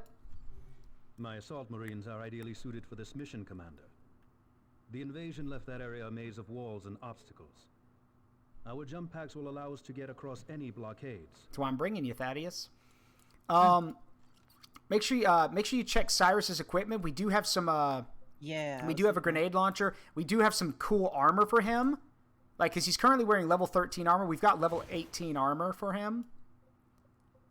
9, 18... Yeah, the all-seeing truth. Yep. Okay. I was just comparing them. Oh, he has a new trait. Mend. So. Commander, this insurgent... Most Imperial Guard forces have been Unfortunately, I can't tell DeRosa to stop talking. Those guardsmen still at the forge are dangerously And our reward is a melt-a-gun, which is really cool. So, to explain to everyone, I got it wrong. Meridian is a forge world. In the universe of in the galaxy of 40K, forge worlds are planets that are literally dedicated to the production of weapons, vehicles, ammunition, everything. Like gear, period. Yeah, military gear, period. Now, this planet itself, Salazia will experience this when she plays more of Dawn of War 2. This planet is still recovering after basically being the stomping ground of a Tyranid invasion, an Orc attack, and Eldar raids. The planet is still recovering, and the Planetary Defense Force has been battered.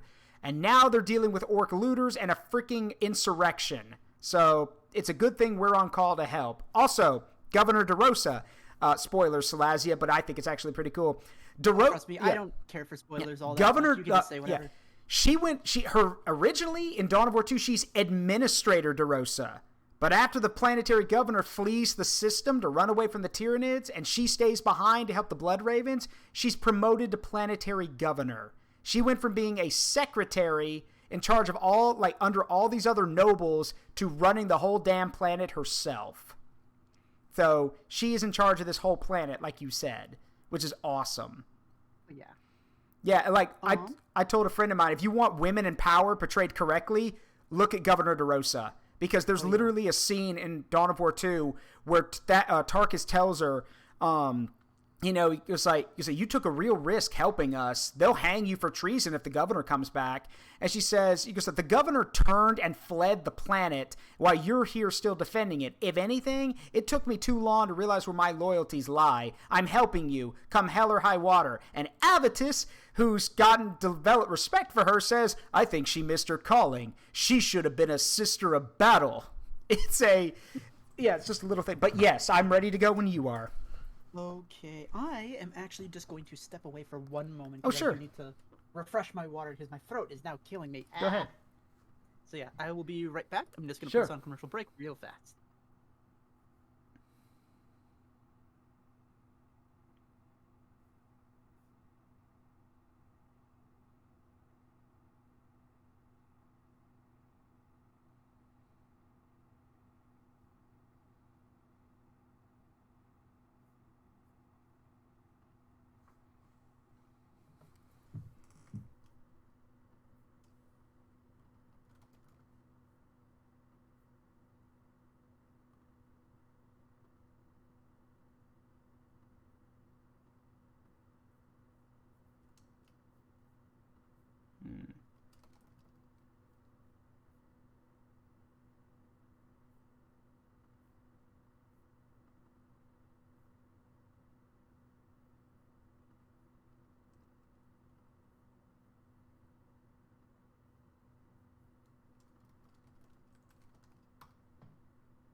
Sorry, I got so quiet over y'all on my stream. Just waiting for her to.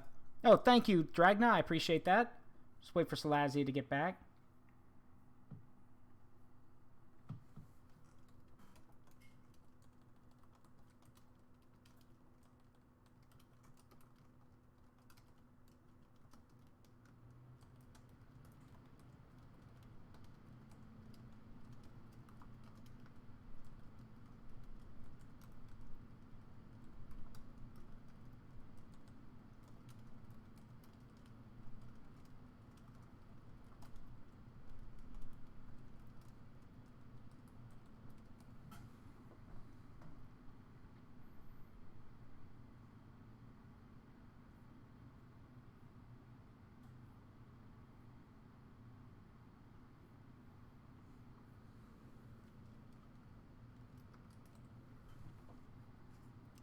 see.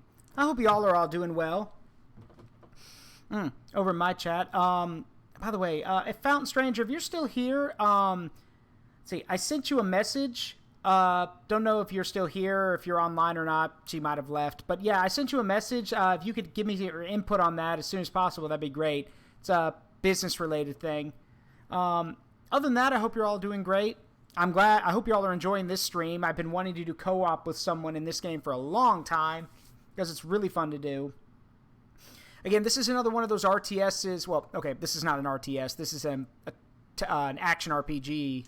But even so, this is another one of those games that could really tell a story when it really doesn't even need one. Because a lot of these characters are really cool. I like how they're portrayed. I like how, pardon the excuse, how human they are. Even though these guys are Space Marines, they still have humanity to them, which is pretty cool. Let's see.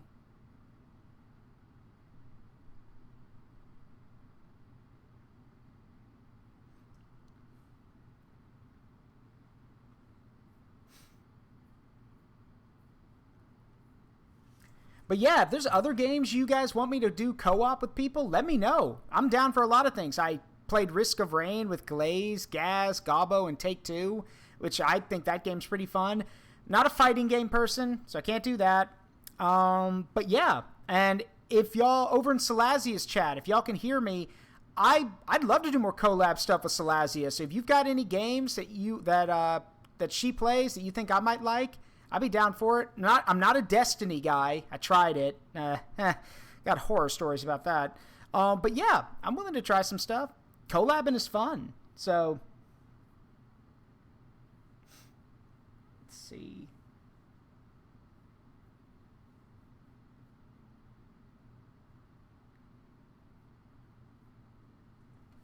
Wow. Hope they didn't fall down the stairs or something. Hope they're okay. Also, that was kind of a bad joke. I apologize. That was in bad taste.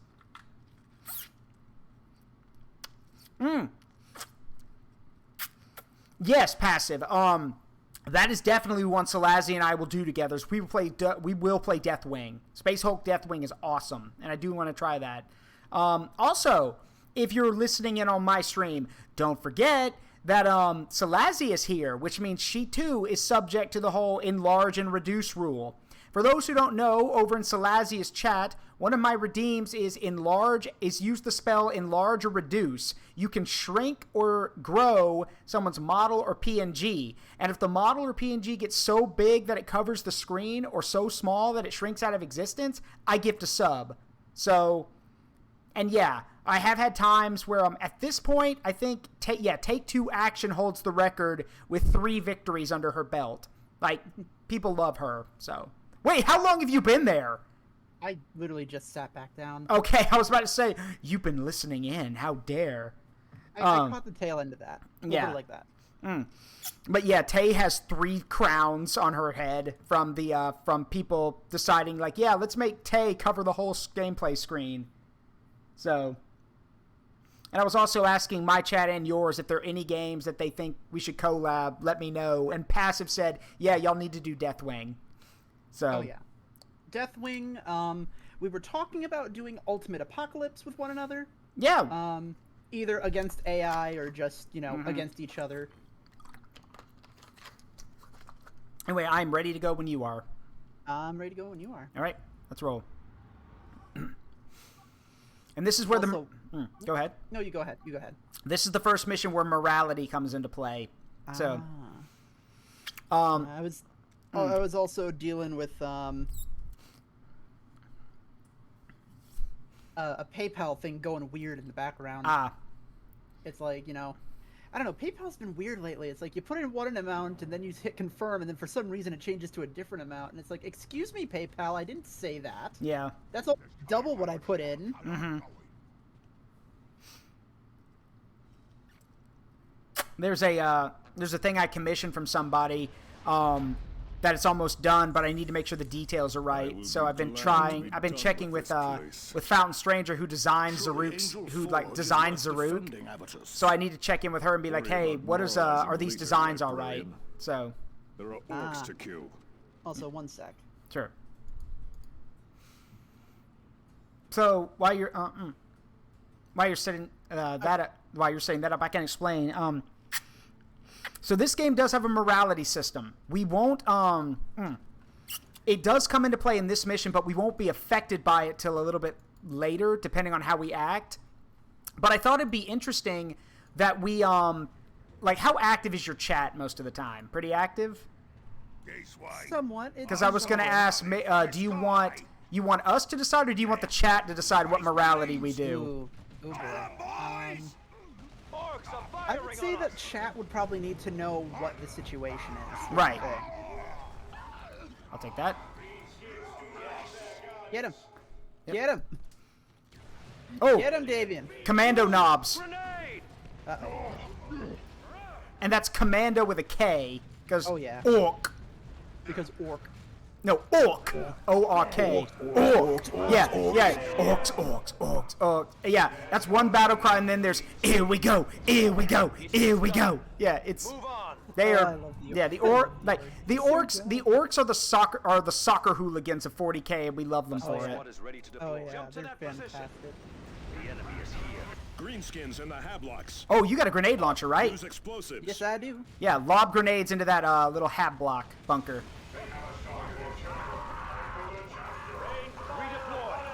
Right away.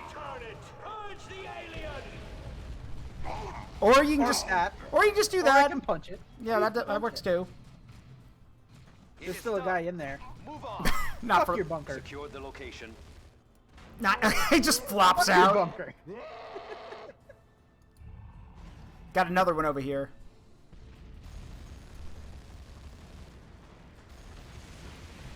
Crush that! Orcs are firing on us! Incoming!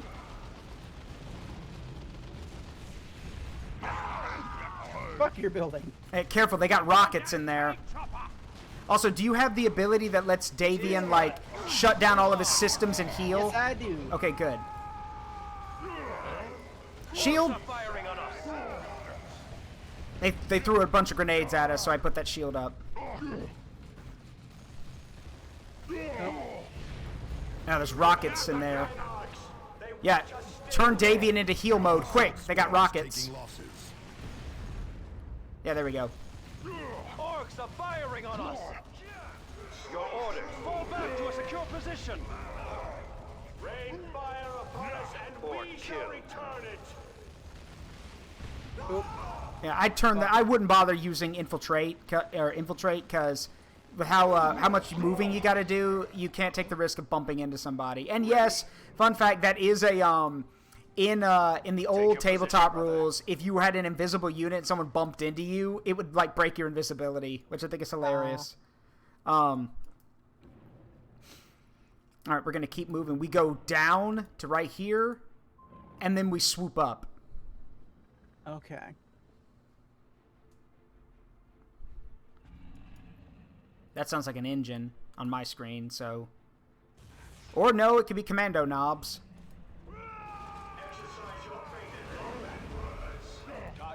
Watch the grenade. Oh, that's fine. You weren't standing on... If you're standing on top of it, you're basically dead. Yeah. Thankfully, he got grazed. Yeah, he got grazed by it. Yeah. Problem is that both of my units feel really slow. Well, the scouts are slow. The scouts are quicker, but the game has this AI thing where, like, the units, if you move units together at once, like with a box, they move as quick as the slowest unit. So, yeah. Also, we might need to call down some artillery or something if we've got it. I don't think we have it. Oh, that's fine then. We'll be okay. I think I have artillery. Lucky day. Wait, did he just say more Space Marines? Yeah, yeah. More Space Marines. It's only us here, the 4th company, so maybe someone sent backup. That'd be great. Also, that's a war boss. Punch his shit. Not for long. Yeah, punch his shit. Bonk. Got him. Did that greenskin say more Space Marines? Yeah, what he said.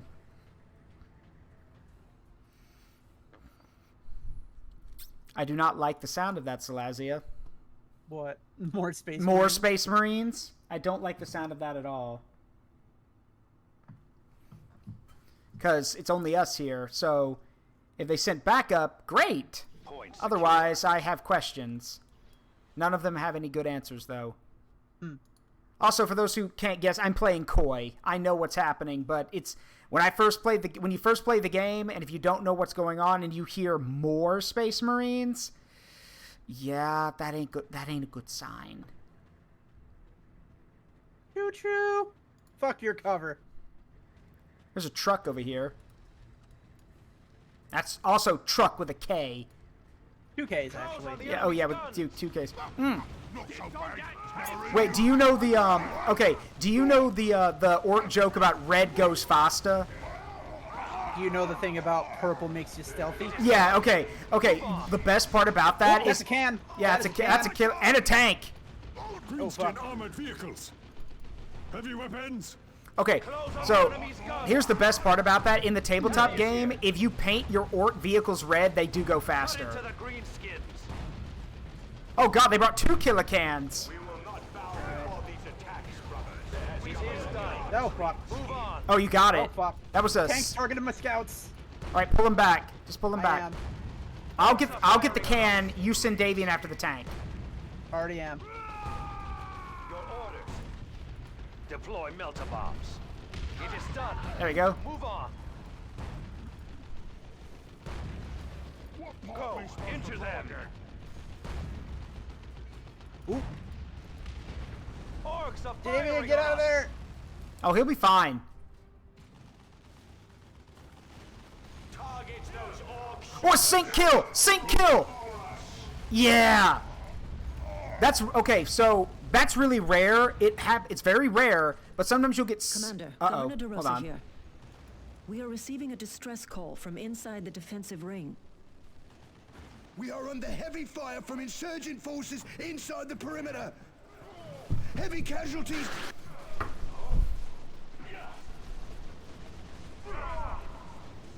Uh-oh.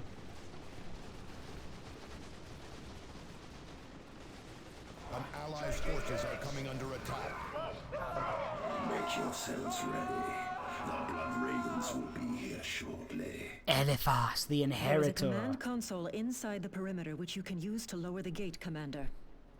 Jump packs should allow you to reach it. Commander, that position is exposed. Then we break the gate down. Take the fiends by surprise. With Angel Gate shattered and the defenders dead, who will hold the forge the next time? Enough. The commander must decide. Okay, so here's the first morality question. Do we break down the gate? Which, as Jonah said, if it's broken, and its defenders are dead, who will defend it next time? Or do we send our guys up to this exposed position to open it manually? Considering the fact that they are under fire right now, I say that we just hop the fence. Okay. Because I can do open the gates, hop the fence. I got it. Give me a second. Fun fact, it's actually easier just to open the gate than break it down. So yeah. Secured the location. There you go. It's open. Also, look at that gate open. Yeah, it is. Yeah, it's really cool. Woo! It is the most. It's a really 40K gate. It is so over the top. By the way, other reason why we opened the gate. There is a man standing at the door, and you need to let him in. Yep. Here are our brothers. Come get some chump. Schedule. Come here.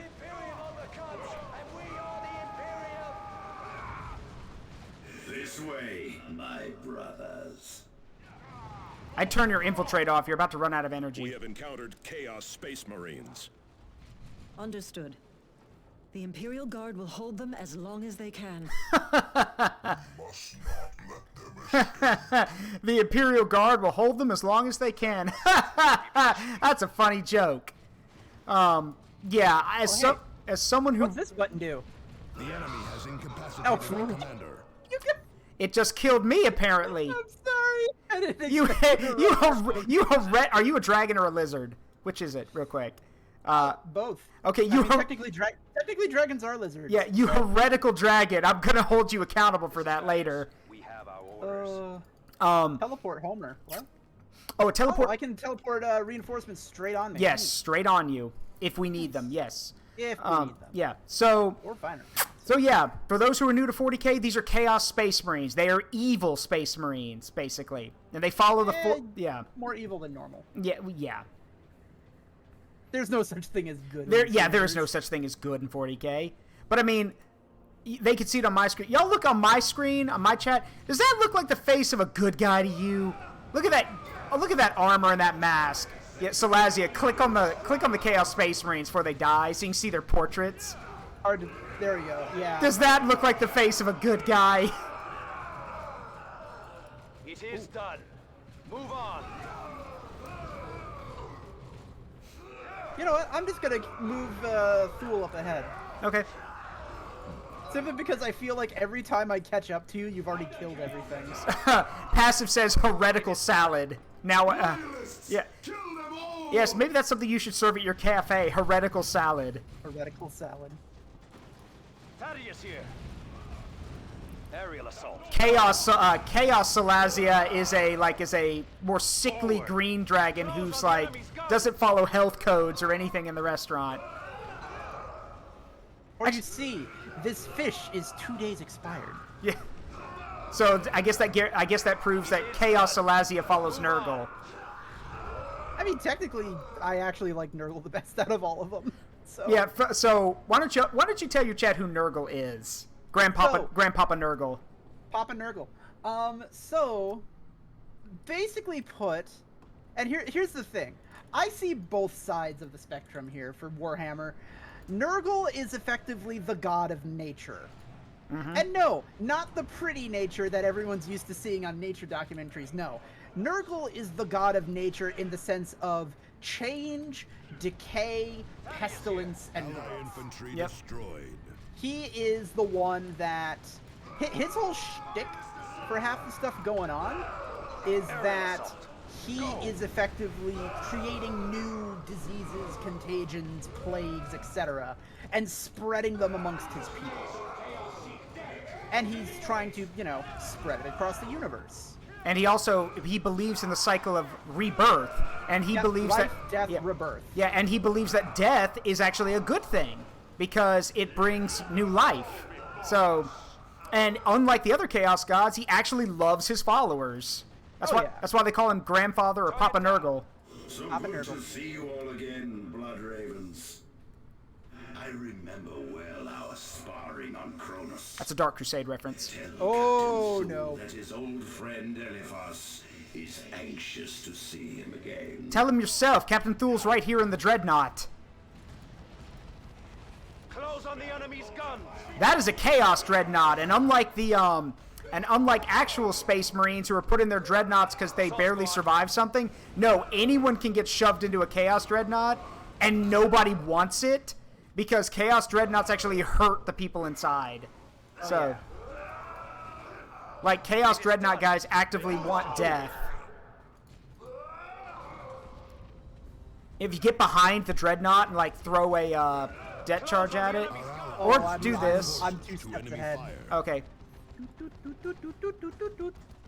Boop. And also, Jesus. Yeah, that hurt Davian Thule. That's why I said, it also hurt you. Yeah.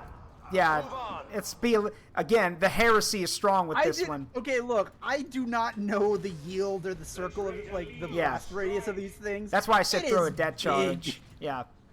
Anyway, I'll fight the captain will fight, the commander will fight the... Don't worry, I've already got Thule back up. Okay. Here's a melt-a-bomb with your name on it, asshole. There we go. The insurgents are in full retreat. Corruption +1? Yeah, because fighting the forces of chaos. On your hands, right. Governor DeRosa. This is a full-fledged heresy. And I will explain what that corruption means when we get back to the thing. A heresy? Oh no. It's almost like it happens all the time in this world. Mm-hmm. Victory is but a prelude. Yeah, Passive saying, Papa Nurgle. Like his weird warbling sounds. Yep. Okay, so we'll listen to them, then I'll explain the corruption mechanic. This is very grave news. We cannot allow the forces of chaos to overrun our recruiting worlds. The traitor legions must be based on planet Aurelia, Commander. Return there immediately and hunt them down. Okay, so before we do that, we do want to listen to Governor DeRosa. So, Commander, thank you. I can barely believe the rebels would align themselves with the forces of chaos. Believe it. Yes, Sergeant Avitus is right. Denial only aids the enemy. We have recovered records from the rebels that betray the location of their main base. It is on planet Aurelia. House Vandis has been operating there since the earliest days of the Tyranid invasion. I am dispatching troops to Aurelia immediately. Time to eradicate the enemy's safe haven and end this heresy. Now you are speaking sense, Governor. Now, Salazia, I don't know if you could see it. Before we do anything, Passive just redeemed Enlarged Salad Mom. So, I'm going to go over here. All right. And I don't have a mushroom sound effect, so, there we go. If you want, I could maybe rip the audio file from Inscription for you. Yeah, it's fine. Wait. One sec. Oh.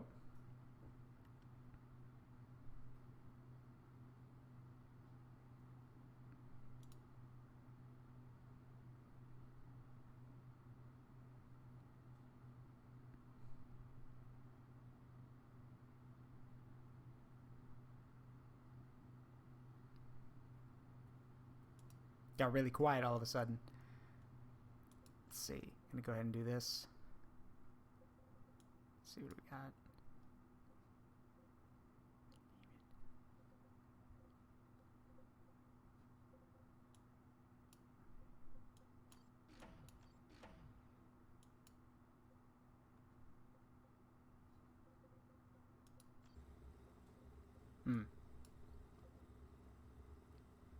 Yeah, I got it. I got it, Passive. If you want her to get even bigger, you have to do more points. Anyway, for those who are in my chat, let Jonah explain about the warp energies and the corruption. Commander, I fear the traitor's foul warp energies may have affected us. Affected us? How, Librarian? The corrupting influence of chaos is a powerful thing. Even the briefest encounter can stain a soul. We are no traitors. Perhaps not, Cyrus, but corruption can be subtle. Each step along the path may seem insignificant, but together they lead into darkness. When facing the minions of the warp, no decision is without consequence. Okay, sorry about that. Don't worry about it. So, turns out I was right. I accidentally paid for double the amount by putting the exact same price in the tips because I didn't read. Oops. So they sent me a refund and then sent me a second invoice at my request. And then I get a call from PayPal fraud detection. Oh. Oh, fucking hell. All right. Anyway, yeah. I was gonna say let your chat go ahead and listen to Jonah as he kind of like summarizes what's happened, and then I'll explain how the mechanic works. Okay.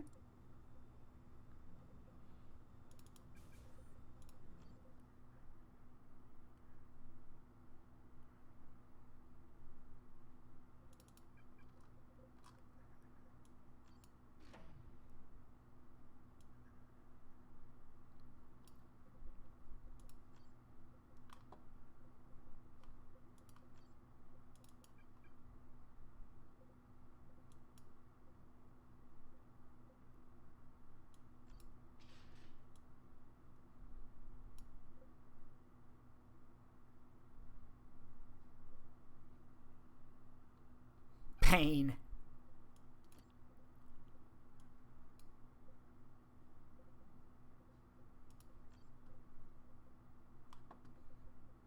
Let's see here. What am I gonna do with you?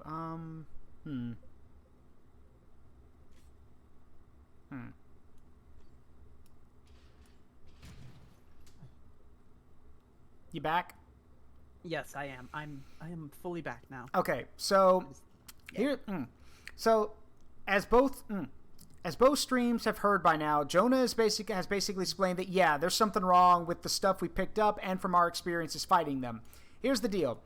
The corruption mechanic is now available for viewing in the squad loadout screen. Every mission you take on, you will be faced with morality questions, those involving making chaotic aligned decisions or more Imperial aligned decisions. You do get benefits for becoming more and more corrupted. You can become corrupted by choosing negative choices or wearing corrupted armor or corrupted weapons, like the Carapace of Pain. And these do stack, and some of these abilities are busted. Like, for example, Salazia, why don't you go over to Tarkus' screen and read the abilities he gets as he goes down the Chaos line for your chat? So, starting off, we have Fervor. He increases his attack power and defense when in battle with demons. Or daemons, I'm sorry. It's demons. I know. Just fucking the A. Daemons! Daemons! Yeah. But no, Bloodlust. Energy regeneration becomes minimal, but unit regains both energy and health with every kill. Shield of Hate, a global ability. Tap into unknown powers to make a targeted ally temporarily reflect all damage done to him back onto his attacker. Each use corrupts all deployed squads. Enrage. Send a target enemy into a blind rage, forcing him to attack his own allies. This ability becomes an area of effect or of rage if Taunt is unlocked. Will of Power. Reduces the energy cost of the unit's abilities and the cooldown on corrupt abilities. The unit's other abilities take slightly longer to cool down, however. Unholy Zeal. Become temporarily invulnerable, regaining health with every enemy attack that would normally damage you. Oh, is this why you recommended this one to me? No, it's because Tarkus is the one who's most busted. Because he gains the Mark of Nurgle. Yep. Tarkus becomes immune to suppression. Tactical Advance becomes Aura of Decay, a state in which Tarkus emits a foul aura that heals him, damages nearby enemies, and drastically slows his movement. Yep. I am the wall. I am the wall. And they all... what about melee damage? That would be for Thaddeus. So for those, since Dragna asked, let me read Thaddeus's for y'all. First off, What was that name? What was that name? No, I said Lord Dragna asked, what about melee damage? I heard Lord Dragonass. No, Dragna. So Thaddeus gets Tireless. He regains health whenever he performs a jump or a teleport. He then gets Bloodlust, the same as Tarkus, which means he gets energy and health with every kill. Skin of Steel. Render all Space Marines temporarily immune to melee damage. Each use corrupts the deployed squads. Unholy Fury. Chapter's Fury now becomes Unholy Fury, and now also drains energy from nearby enemies. If it's not unlocked, you gain the Unholy Fury ability with the same effect, but I've already got Chapter's Fury, so... Will to Power. Reduce the energy cost of the unit's abilities and cooldown on corrupt abilities. Your other abilities take longer to cool down, however. Raptor Assault. Assault Jump becomes Raptor Assault, after which Thaddeus lands with devastating force, dealing massive damage to anyone caught in the blast radius. Teleport similarly becomes Warp Assault. Now, here's the thing. Tarkus gets the Mark of Nurgle. Thaddeus gets Demonic Possession. Call upon the unholy pacts Thaddeus has made to send one of his squadmates soaring ahead. Upon landing, the Space Marine is violently possessed by a demon and a detonation of blood and fire. The summoned Bloodletter attacks all nearby units, friend or foe, until it runs out of energy and returns to the warp. They all get I think only Tarkus gets a mark. Jonah gets the Mark of Tzeentch. But the rest of them all get abilities related to that. Like, I thought, like Avitus you'd think would get, like, the Mark of Corn, but no, he gets Fire Frenzy. Davian Thule is Incorruptible. And Cyrus gets Deadly Package. Oh, my. Tell me more. I don't know why, but I love the idea that Davian Thule can't be corrupted. It's just like, no. The fuck are you all doing? Actually, you joke about that. If too many of your squad members become corrupted, he leaves. And you can't use him in the game. Yeah, he just bails. And yeah, Cyrus gets Deadly Package. Oh my. Surreptitiously plant a powerful explosives on one of your allies, then detonate the charge, causing massive damage and incapacitating the ally. And the commander gets Call for Blood. Battlecry becomes Call for Blood, which sends allies into a frenzy of bloodlust, gaining power with every strike and becoming invulnerable to outside damage, but losing health during the frenzy. Yeah, that fantastic melee damage. Yes. Oh, you mean on Thule? Yeah, yeah. Right. Go, Salazia. Right. Go look at Davian Thule's melee. I haven't pulled up. Look at his melee damage. Oh yeah. Yeah, that big melee damage. I made the mistake when I streamed Dawn of War 2 when I was using Davian Thule. I found an orc tank. I was like, "Bring that ass here, boy. I'm gonna give you a fistin'." And I was like, "Wait," because I realized too late what I said. I remember that clip. Mm-hmm. I remember that clip. Mm-hmm. So, but to avoid the corruption, there are ways to avoid it. The first step is to, well, don't do anything evil. The second step is that there are certain weapons and items that you can equip that are like penance. They have they're redeeming, so they get rid of your corruption, but they hurt you.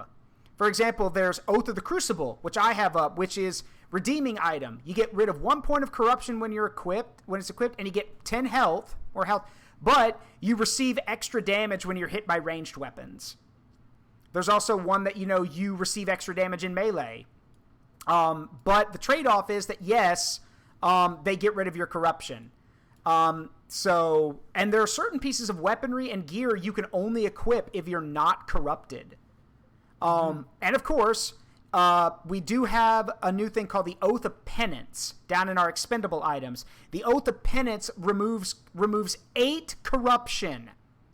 And just to give you all an idea of how much that is, corruption, you get 8 corruption is the second tick on the bar. So like you start at pure in the eyes of the Emperor, then you get bloodlust, and then like your second ability, that's 8 corruption.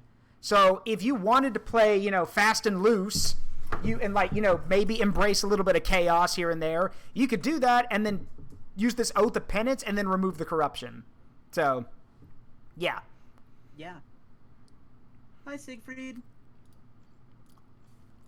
And I'm gonna, if you don't mind, I'm gonna use this thing that gives experience for Thaddeus because he's still underleveled, and yeah, we're gonna need him. Also, the Contemplation of the Codex. Yes. Also, if you look at Tarkus, I gave him that marksmanship rights thing. He now has +2 to his ranged ability permanently. So, there we go. So now I can give Thaddeus more health. Okay, so we got to leave here, and we got to go back to Aurelia. All right. Into the warp. Again. We go through here a lot. Yeah, well, it's the only way to get around. Yeah. In a timely manner. Oh, no. Yep, we're back here again. Also, Jonah, what's up? Commander, I have taken stock of the items recovered from the battlefield. I fear some of them resonate with very troubling psychic echoes. I advise caution with these items, Do you Commander. go to a restaurant to be like, hey, can I recommend a dessert to you? No. Today, the special for dessert is carrot cake.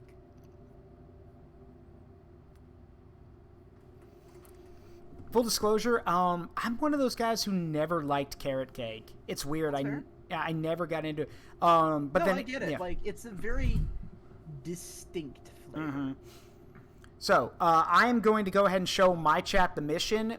You do it when you can, and then consider who you want to bring. We'll change squads once we've seen the mission. Commander, now is the time to strike back. I'm gonna be honest, I think I'm just gonna stick with Thule and Cyrus. Okay. Because, if we're just going up against large amounts of infantry, Thule. Yeah, but we are going to come across vehicles as well, so you may want to bring Tarkus just to be sure. Mainly because, don't forget, Tarkus can carry grenades, which is also good against infantry. But yeah, Thule is a good choice because we are going to come across demons that are like demon tanks. Well, vehicles, if anything. And having Thule on hand is really useful. What do we... Yeah, go ahead. I'm going to be honest. I actually don't like rhubarb. Yeah, same here. I'm a southern boy and I don't like rhubarb. So... Yeah, that's strange. Yeah, I just don't. All right, what do we know about this facility? It is a geothermal power station. House Vandis established it soon after planet Aurelia re-emerged from the warp. It appears to be the center of their dealings with the Black Legion. And defenses? Expect to face heavily entrenched Black Legion troops. Imperial Guard forces have already deployed to establish a beachhead. They report that the enemy has raised a void shield to protect key areas of the station. Bring that shield down and purge the facility, Commander. Great. Void shield means we can't blow the fuck out of it from orbit. Also, Tarkus, what's wrong? Commander, if that truly was the LFOS we faced on Cronus... Then no, we must I don't like expect black a trap. licorice either. LFOS earned a reputation for deception on Cronus. In fact, I don't even like red licorice all that much either. This is correct. Eliphas is a dangerous foe, but we still must take the facility.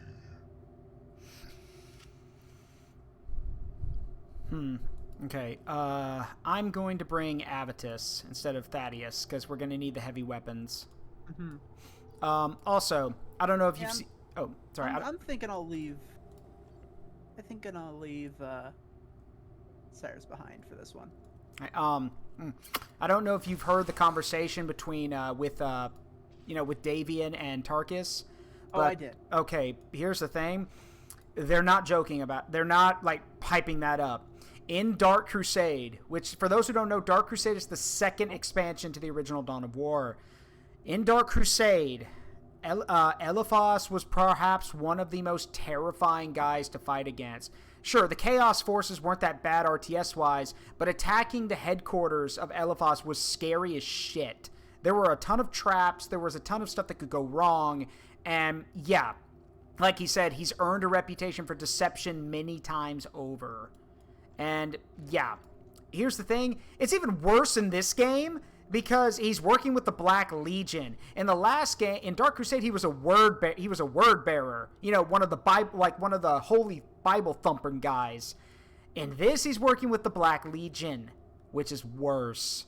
Though we have to be careful here. Also, it looks like Jonah has something to say. Oh, he does? Oh yeah, listen to him. It's important.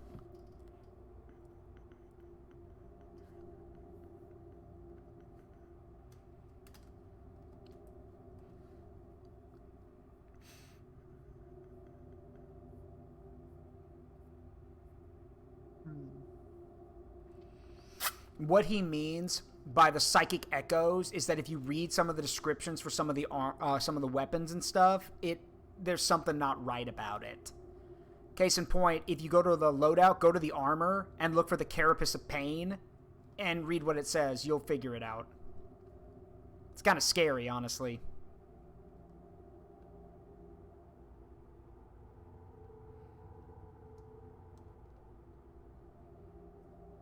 The commander is on melee attackers' energy and health. Yep. But it requires level 12 corruption is the thing. Yeah. And then adds another 2 on top of it. Yeah. And yeah, Dragna, the commander is the medic. Because the commander's the one who carries the recovery stems. Well, Jonah can heal too. Yeah, Jonah can heal too, but the problem with Jonah is that his armor is not nearly as strong as the others. Like, librarian armor, like, that's the weird thing about Space Marines, is that their armor is kind of inconsistent with how scout armor is light armor, and then there's, like, normal Space Marine armor, there's, like, Artificer armor, there's, like, Terminator armor, there's librarian armor, it's, like, it's really weird. So, like, behold, the Death Bridge. Yeah, behold, the Death Bridge. So, I'm ready to go when you are. I'm ready as well. All right, I let's also go. punched my microphone when I was trying to stretch. That's all right. I didn't hear anything. Good. You shouldn't. All right, so, yeah, missions in Chaos Rising have special conditions that can increase or reduce your squad's corruption. So, yeah, we have to be careful. And one of these is, what we're about to see is protecting the guard. They've been deployed here, and as you can see, they've set up a foothold for us. But if they die, we get corrupted. So those guardsmen are up to their necks again. Traitors with heavy weapons have them pinned. We need to eliminate those chaos positions. Bah! We coddle them at every opportunity. Be a dick. Brothers. Evidence. Well, here's the thing. The reason he's got a legitimate reason for hating them. Because Avitus's backstory is that he grew up on a planet where the guardsmen were like abusive and treated the civilians like shit. So he's got a hatred for guardsmen. Choo choo. Oh, Tarkus! Tarkus! Here comes the pain train. Oh yeah, we got to get rid of the heavy weapons. So. New orders for us. To the attack. Fire at will. Return fire, brothers.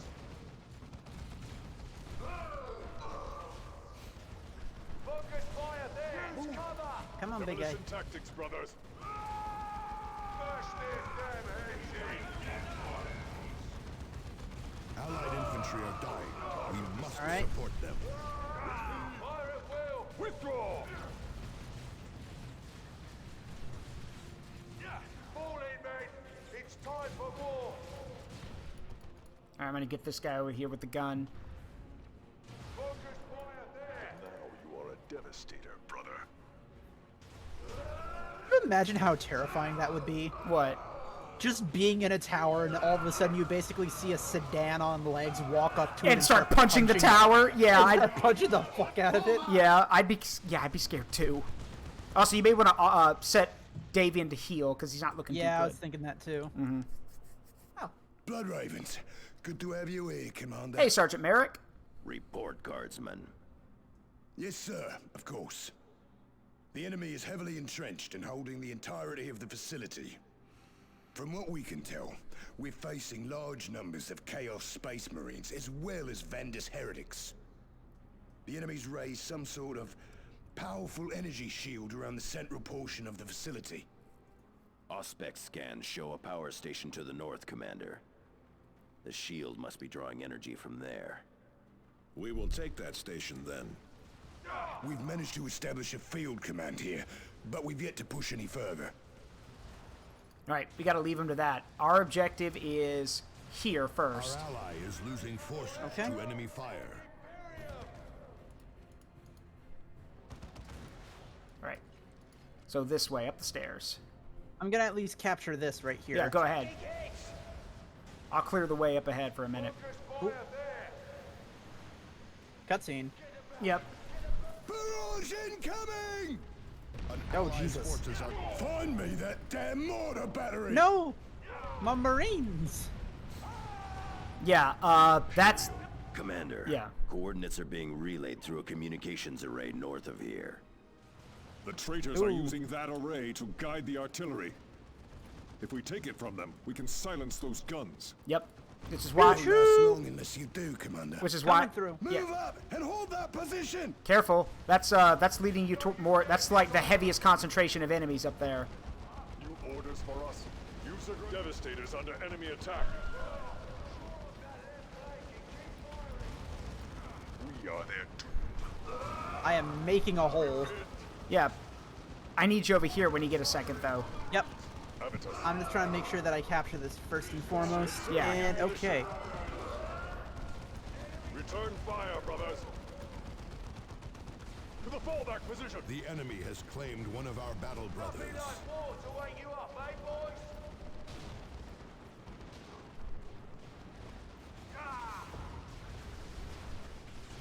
Under fire. Avitus. Repeat, under fire. Now you are a devastator, brother. Tarkus, where are you going, man? You just shoved your face into that pipe. What's Tarkus doing? He just, like, he shoved his face in that pipe and then turned around. Look, I used the map to command him for that one. Oh. Concentrate fire. Yeah, don't use the mini-map unless you absolutely, like, if you're, like, going a long trek. Yeah. Otherwise, you're just asking to get hurt.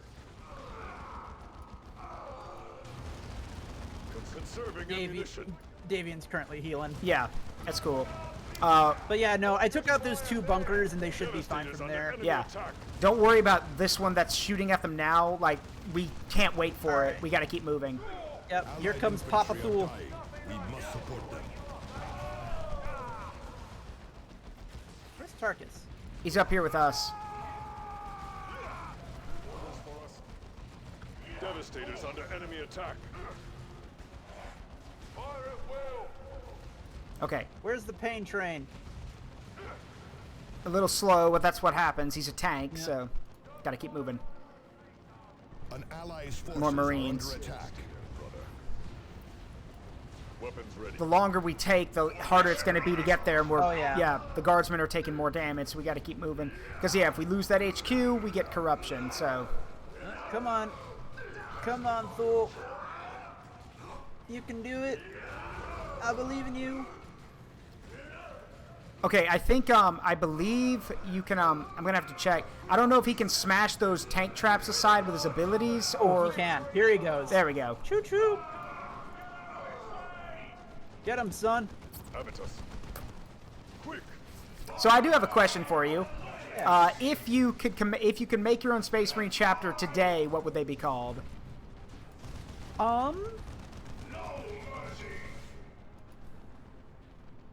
See, I don't know, because I already love the salamanders. My friend Burn says, I entered and I see a big booby dragon. Nice. I mean, is he disappointed? No, he is not. I know him. He is not. Ryu says if I had to name it, it'd probably be the same name as our Destiny clan. What is that? The Feywild Phalanx. That's not a bad one, because like you might also like call them the Fey Wardens, because they're like there are some like there's some more like there's the salamanders in 40k, like there's the Kraken, like there's the Kraken group, there's a group Space Marine group called the Krakens, and of course there's the Space Wolves. Yeah. Which are literally the Space Wolves are literally just jocks though. They're literally just jock furries. Oh or as Magnus would say, Space Wolves fucking furries! They can't also, even read! Thule is currently healing. So. Don't worry about it. He's like, no, those guys have bayonets. They're not gonna hurt him. Oh. Joker, you poor soul. It's Warhammer 40k. There is only war. We didn't start a war. There's only war. There's only been war. Yeah. Abandon... You think this war started? We have no idea. Yeah. Abandon reason! No, only war! Return, Emperor preserve us. Oh dear. Uh-oh. Uh-oh. Is that... demons? Oh, no. Our ally is losing... The Black Legion has summoned demons to their side. That is a juggernaut. Uh-oh. Well, it's a good thing I brought Thule. And it just ripped through their entire battalion. That is a corn... Oh, it's a blood crusher. I'm sorry, that's a blood crusher. Not a juggernaut. Crush its blood. There we go. Dead. Back to the warp.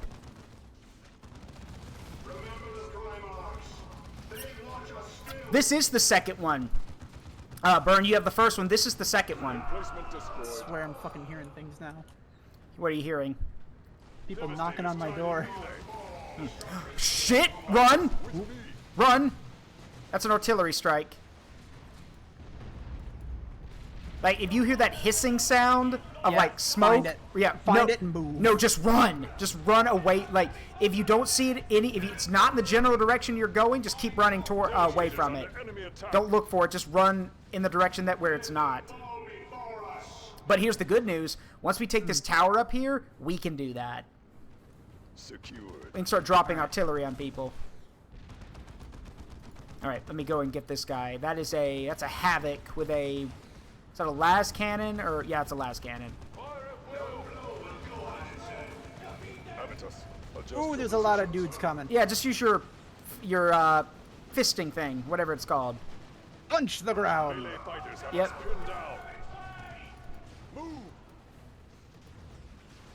Unfortunately, because we have Thule, we also have no cover. That's fine. He is the cover. We talked about this. We did. Remember, if you can't find cover, then be big and thick enough to be the cover. I am the cover. Yeah, I am the cover, Ricky. Hi, Joker. Or my favorite thing. Also, no, I will not surrender my snacks. Yeah. They're too spicy for you. What's the Lazy, what kind of defense is this? I am the defense. I am the defense. Artillery on the Imperial Guard. Okay, so you made the joke about, seeing this sedan on legs coming to punch the tower. How about a psycho who's like 8 or 9 feet tall swinging a giant hammer at you're building, and taking chunks out of it? I mean, to be fair, both are equally terrifying. I mean, if there was just a dude swinging a hammer at a wall trying to get at me, I'd be terrified. Yeah. Here's Johnny. Yeah, okay. I know in the movie he uses an axe, but still. I know, but it's basically the same thing. Yeah. All right, you know what? Go ahead and heal up Davian Thule real quick. I'll heal him up, and I'll also send my guys inside. Okay. Oh, you don't go inside that. You just turn it on, basically. Oh, well, that's what I'm doing. Yeah, it's a little tower. We're at 53%. That's well. Once we take this, the artillery attacks will stop, so they'll be fine. And we're in business. The array is ours, Commander. We now have cell service. We should be able to feed those rebel gunners some of our own target data. Yep. Now we can give the Black Legion something to fear. Oh, you fool. Space Marines feel no fear, chaos or otherwise. They make it. That's the whole thing about. I see Eliphas was correct. Here he is, Salazia. Blood ravens are Aragas. Where is that coming from? Over the Vox, on our private channel. Uh-oh. Who are you? I am Aragast of the Black Legion, pillager of 1,000 worlds, champion of the Chaos Gods. I will tear this sector from your chapter and sacrifice it to the Dark Gods. We beat back the Tyranids. You will fare no better. Empty bravado will not save you, stripling. Commander, this is a distraction. I can feel a dark ritual is underway. A temple. They have established a temple to the powers of chaos. We must destroy it. Okay. Then we will burn it to ash. Very well said, Captain Thule. Mm-hmm. And yes, there's our... I told you, he kind of sounds like a Saturday morning villain. He does. Yeah. It's even better when he starts yelling. It's actually hilarious when he starts yelling. Like Megatron with the voice modifier. Yeah. Why throw away your life so recklessly? I'm holding until the shelling stops. Yeah. There we go. Shelling stops. Like the jazz music stops. Shelling music stops. Shelling stops. Why is, like, in the 40K universe, it's not the shelling stopped, it's why has the shelling stopped? Why has it stopped? Why has it stopped? Oh god, that's a lot of dudes over there. And that's a lot of grenades. Yeah, the grenades are actually, it will start to stack if you're not careful, so watch yourself. Yeah. I mean, he's fine right now. Actually. Cool, get out of there. Oh, you're calling in artillery. I am. Might as well wipe out as many on the bridge as possible. Yeah. Your command, overlapping fields of fire. Oh, we got some coming from behind. Yeah, I see him. Pull back off the bridge and put him in auto heal. And I'll, so we can get ourselves a little bit of a foothold here. He's chunky. Yeah. The box knot. I mean, that's what they are, the box knot. Yeah. I'll take care of these guys on the bridge. Watch this. Uh-oh. Wait, where are you going? Habitus under attack. What kind of shelling is that? The kind that kills everything. Ooh, that's another bloodletter. Yeah, I got it. Just gotta get, I gotta get out of range, get away from it so I can use the rockets. Hey! With me. It's chasing the Devastators because it knows it can kill them. We can't get a shot off. Yes. Wow, it's fast. I didn't know it was that quick. Here, bring him back to Thule. I am. A battle brother has fallen. I'll see if I can't be a wall. Sacrifice be in vain. Ah, the commander's got it. Habitus under attack. Oh, they said it. They said the thing. Death to the false emperor. Oh, so they're stunned. They're blind now, so we can get them. Moving them up. All right, the bridge. They won't send any more. I don't think they send any more guys across the bridge now.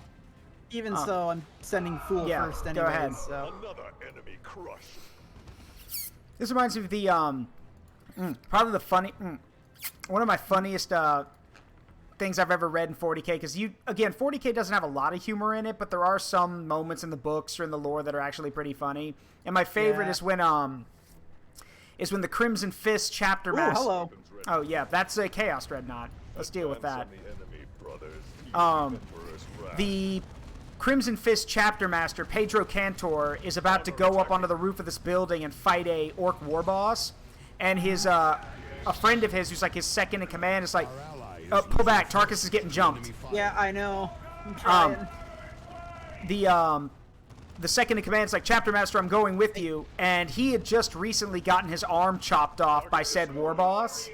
So he's like, Cantor tells him, brother, you can't go with me, you're missing an arm. And he's like, I'm not missing an arm, Chapter Master. It's right over there. And he points over to the corner of the room where, lo and behold, there's his arm. Like, it got cut off, and he's just like, oh, it's not gone. It's right over there.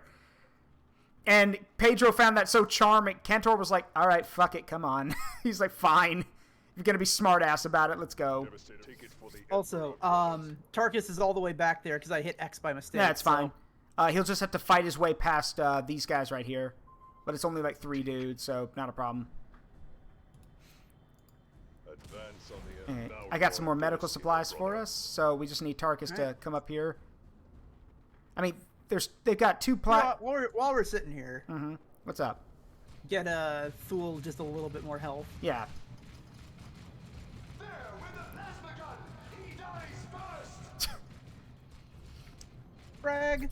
That is one thing I do love about the game, is that the enemies will actually shout things about who they're fighting against. So, like on my screen, I heard one of the Chaos Marines say, "There, with the plasma gun, he dies first." And Tarkus' squad has 2 plasma gunners and 2 bolters in it. So, all right, you can. We'll wait on him to show up. Unfortunately, Tarkus does not have a sprint command, which is weird because Avitus does. Avitus and his guys can sprint even it's move and increase speed for a brief period. They just just run faster. I'll say this, one big thing, I assume you've seen it, but Astartes. Yes. Astartes is amazing. And if you're wondering, so good. If you're wondering, should they run that fast? Yes. Yes, no, they can. should. Yeah, they should run that fast. Which is why I'm always upset when I see these games where it's like, bro, why do you look like you shit yourself? Well, that's because that's them moving at a normal pace. If they want a full out sprint, they will full on sprint. I was gonna say, can't they just go 60 miles or something? Basically, yeah. They can run freaking fast. Even Terminators can sprint. I know, that's the scary part. Terminators can sprint. But the control shrine for the reason they don't, there's actually a hold on, don't go in there yet. I got a better idea. I'm just gonna blow them away with artillery. Or they can run right past it. That's fine too.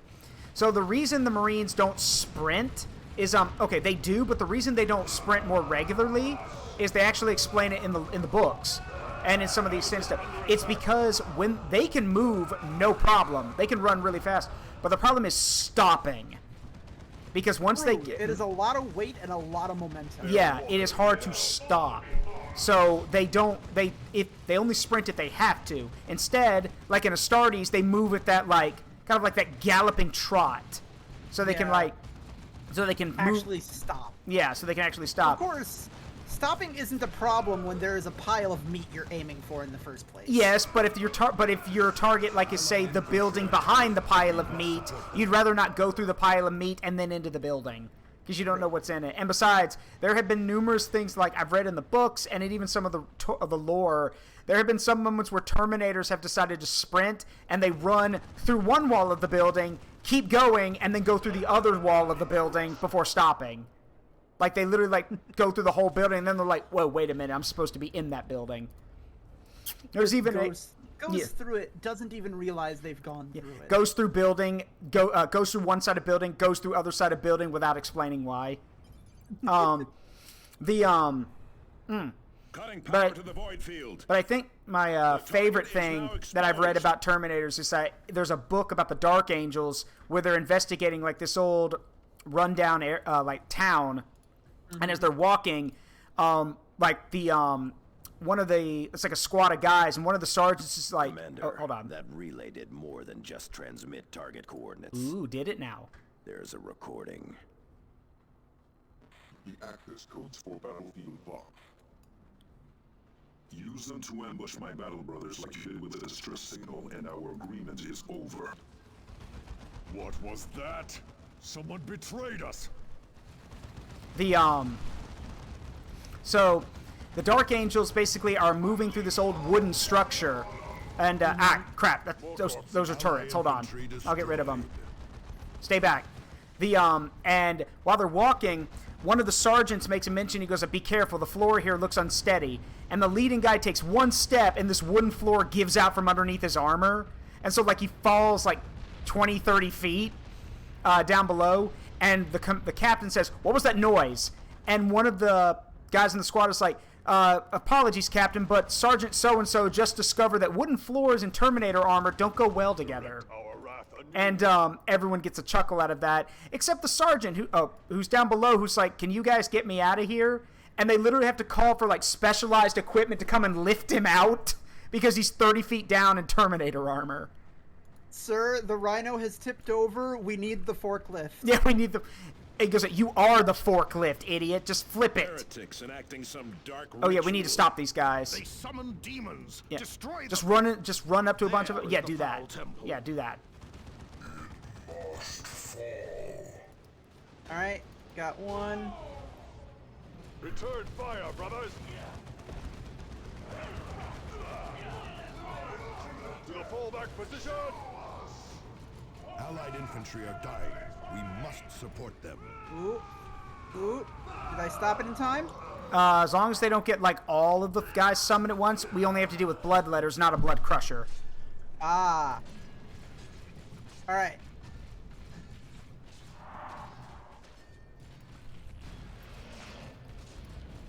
There we go. That'll help a little bit, I think.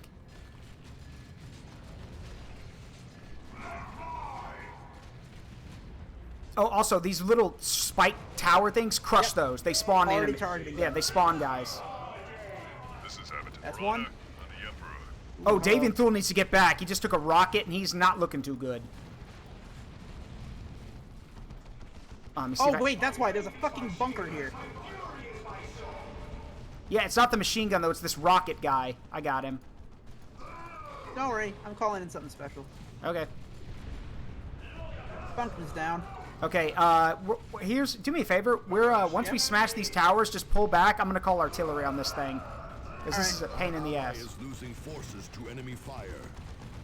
Our weapons are to war. Okay, this summoning ritual's done. Yeah, just smash those guys. And I'm gonna run over here just to get away from the temple. Hang on, there's one more. Yeah, I see it. There we go. All right.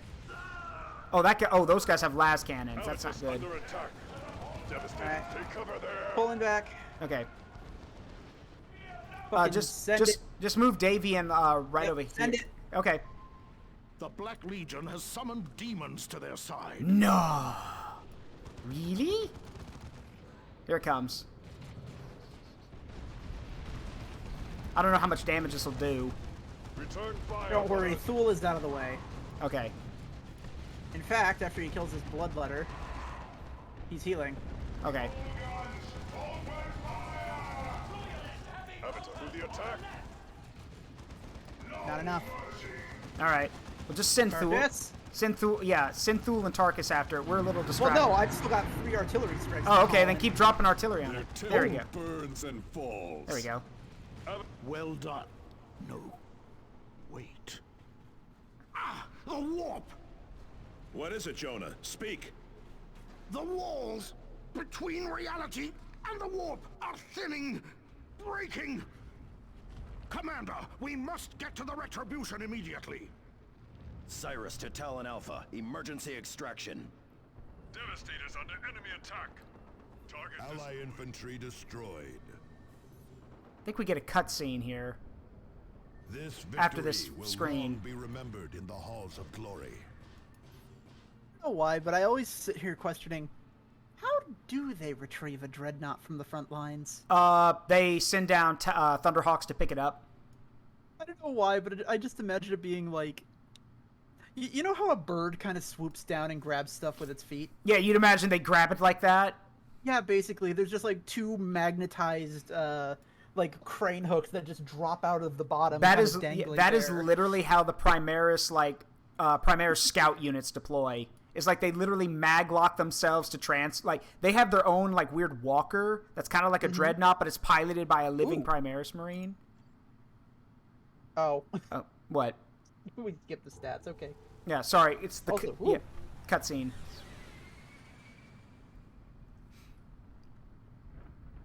You allow them to escape, Lord Aragast. Because it serves me, Elefas. If we kill them now, we waste the value of the traitor in their ranks. Your vengeance can wait. Of course, my lord. Of course. No, he's literally just a fucking Starscream. Yep. Alright, the fuck are they doing?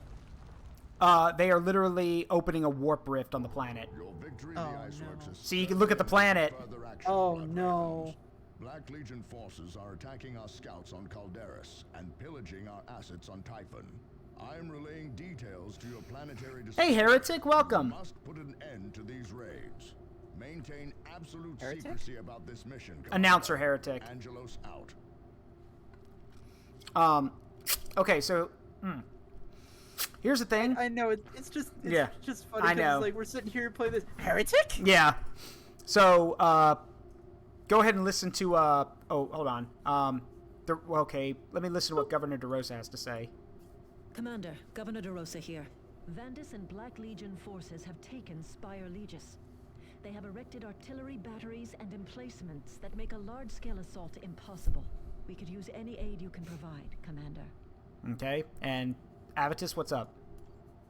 Let us hear that transmission again, from the array. Yes, definitely. We have recovered some additional audio, but the speaker's identity is still hidden. This transmission includes the access codes for Battlefield Vox. I will not be party to the murder of fellow Blood Ravens. No. There is a traitor in the chapter.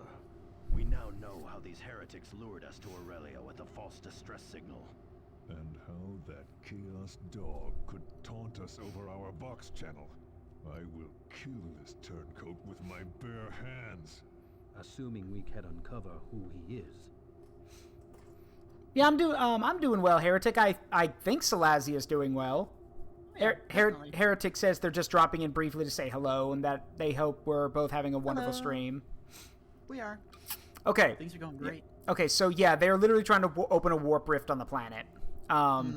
So the so now here's where things get a little bit interesting. Now the game's kind of opened up a little bit for us because now we can, like, we do have objectives, but we can go to Meridian if we so desire. In fact, we have 3 days to go and deal with the mission there. And that's probably what we'll do first, because you can get some sweet stuff from doing that mission. But that's also going to happen in Dawn of War 2. When you play through it, you'll be given optional missions that have time limits on them. You want to do them as quick as you can, so that way you can, get more loot. But here...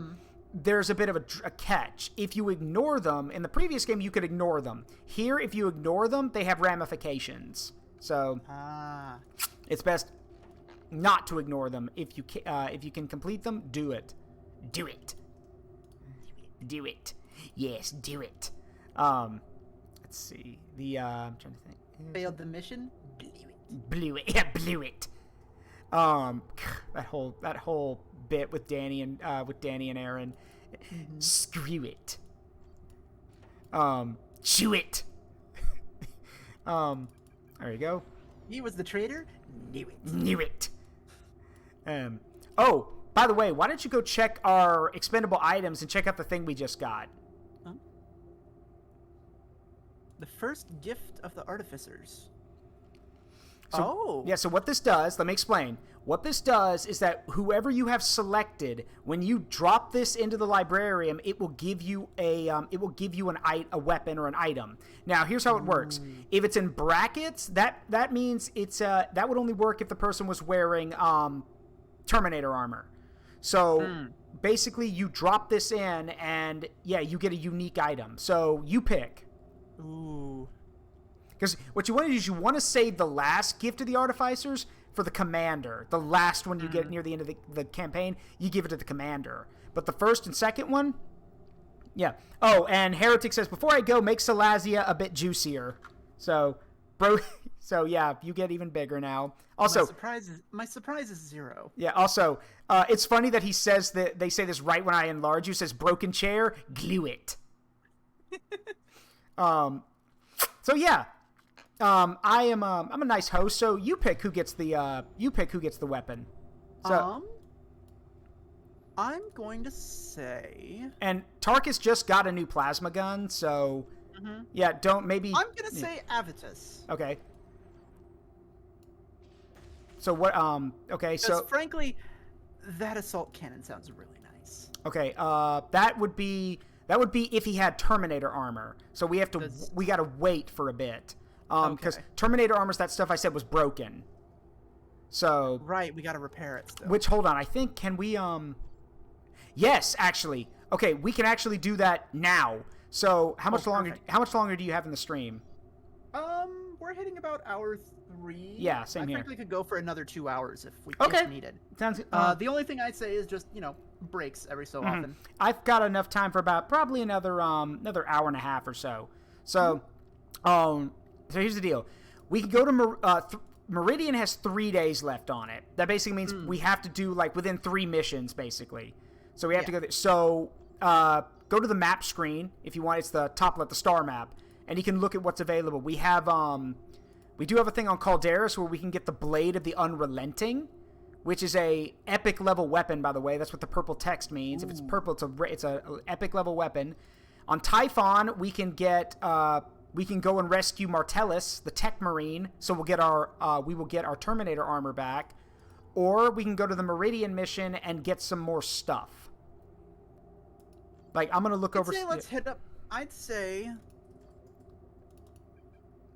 Where's the Tech Marine? Typhon? Yeah, on Typhon. It's a Brother's Return. Okay, in that case, I would say, let's hit Typhon, then go to Meridian, then hit Calderis. All right, to Typhon. And we will go and rescue Tech Marine Martellus. And as soon as he's back, he will repair all of our Terminator armor. And here's the thing. Remember how we joked about... hold on. Okay, remember how we joked about, being big enough for cover? In Terminator armor, you don't need cover because you walk right through it. So just like how Thule is going right now. Yeah, basically. But Terminator armor's quicker. So you can move faster in it. So... All right. Let's see, I'm gonna. What do we got for equipment here? Plasma gun. Just a piece of advice: if you're looking at Tarkus's thing, bring the plasma gun. We're gonna need it. Yeah, I was already looking at it, and it's better than everything else we have. Strike, Ascension to the Golden Throne. This is other stuff.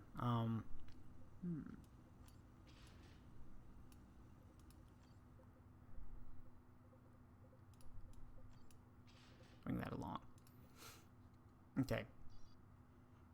So while you're looking over that, I'm going to show my group the briefing. We have an urgent message from planet Typhon. It comes from Tech Marine Martellus. We thought him lost in the Tyranid War, but he survived. He needs your help, Commander. Play the message. Tech Marine Martellus, to any Blood Ravens capable of receiving. I am transmitting from the astronomical array station in the Typhon Islands. Orc looters have been a recurring threat since my arrival. However, at dawn this day, I detected a graver threat. Chaos Space Marines. I fear they want the array for themselves. I risk damaging the array by sending this message, but I require support. Mars and Terra, power levels are dropped.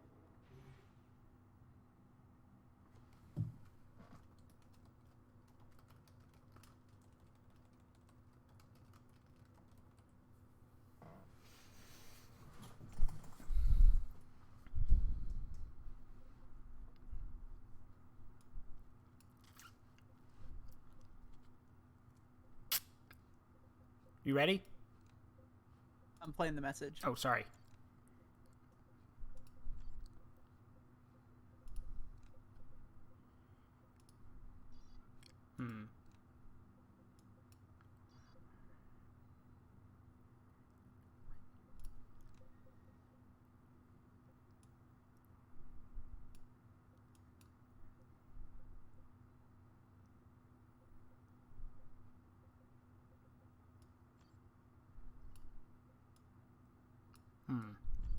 Do this. What? All right. Yep, rescue mission. Just the message. Yep. So, do you want to tell your chat what a tech marine is, or should I? So, if I'm going to tell them about tech marines, we have to go all the way back to Mars. On Mars, there are a group of toaster fuckers. I mean, I'm sorry, she's not wrong. She's not wrong. But no, basically there is a group called the Mechanicus. They are a group of more or less scientists, scholars, and otherwise inventors, more or less, that praise the Omnissiah, which is effectively a machine god. They, ironically enough, despite being part of humanity, are a separate faction of humanity. They follow the Emperor, but they also don't follow the Emperor. They act independently and will often take the side of the Emperor. But there's always been a question of loyalty, more or less.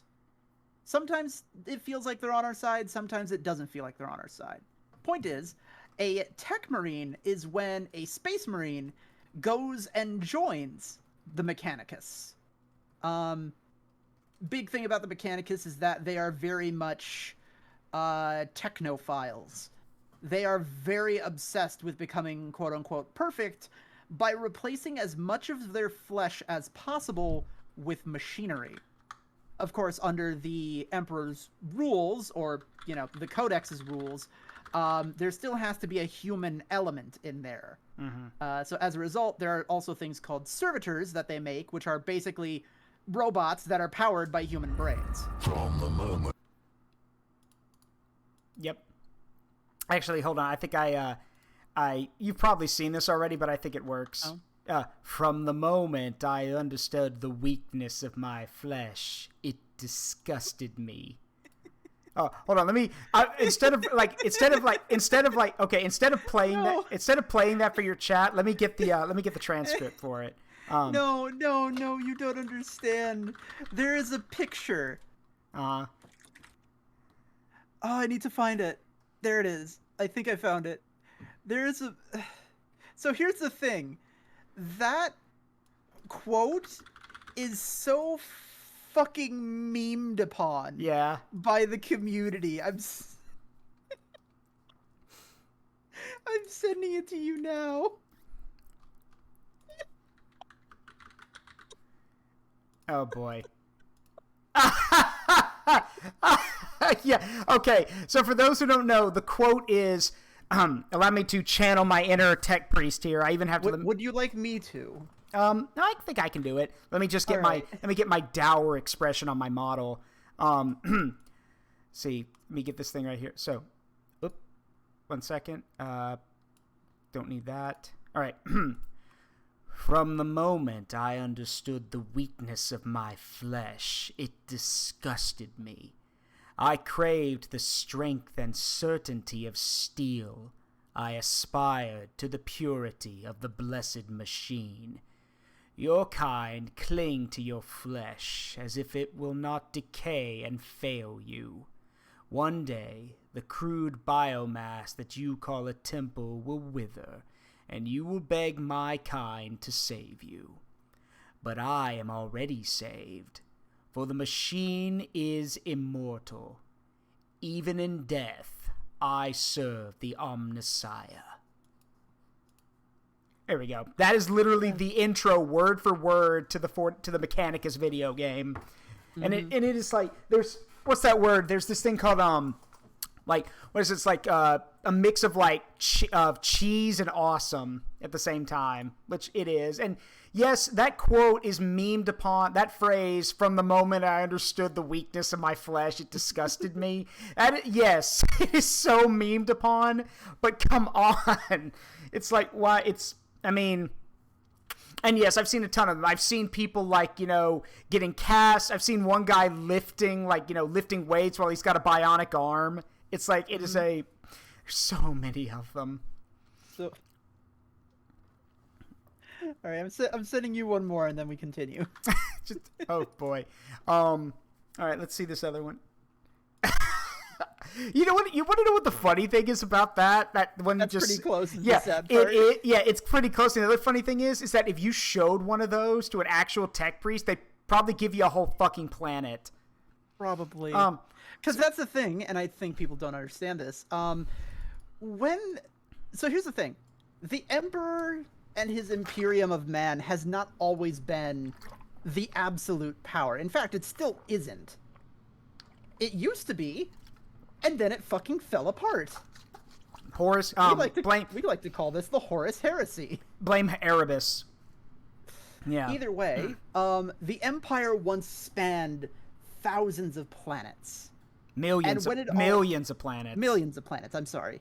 And then it all collapsed. Basically, the entire information network that they had fell apart. And with everything degrading, this was like, what, thousands of years. Thousands of years of separation across the stars. Mm-hmm. As a result, a lot of the technology between these worlds has collapsed. And as a result, for example, certain chapters of Space Marines, certain planets, certain Imperial Guard regiments, they don't have the same equipment as others. Yep. And the big thing regarding this are, why am I blanking on the word for them? The templates. The STCs. STCs, thank you. Yeah, standard template construction.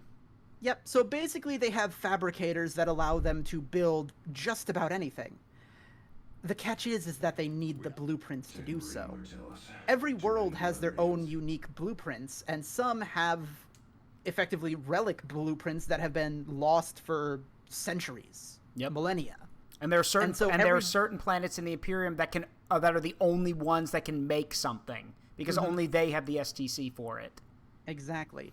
Mm-hmm. So one of the big things is that anytime they find a brand new planet out in the stars, it's kind of a big fucking deal.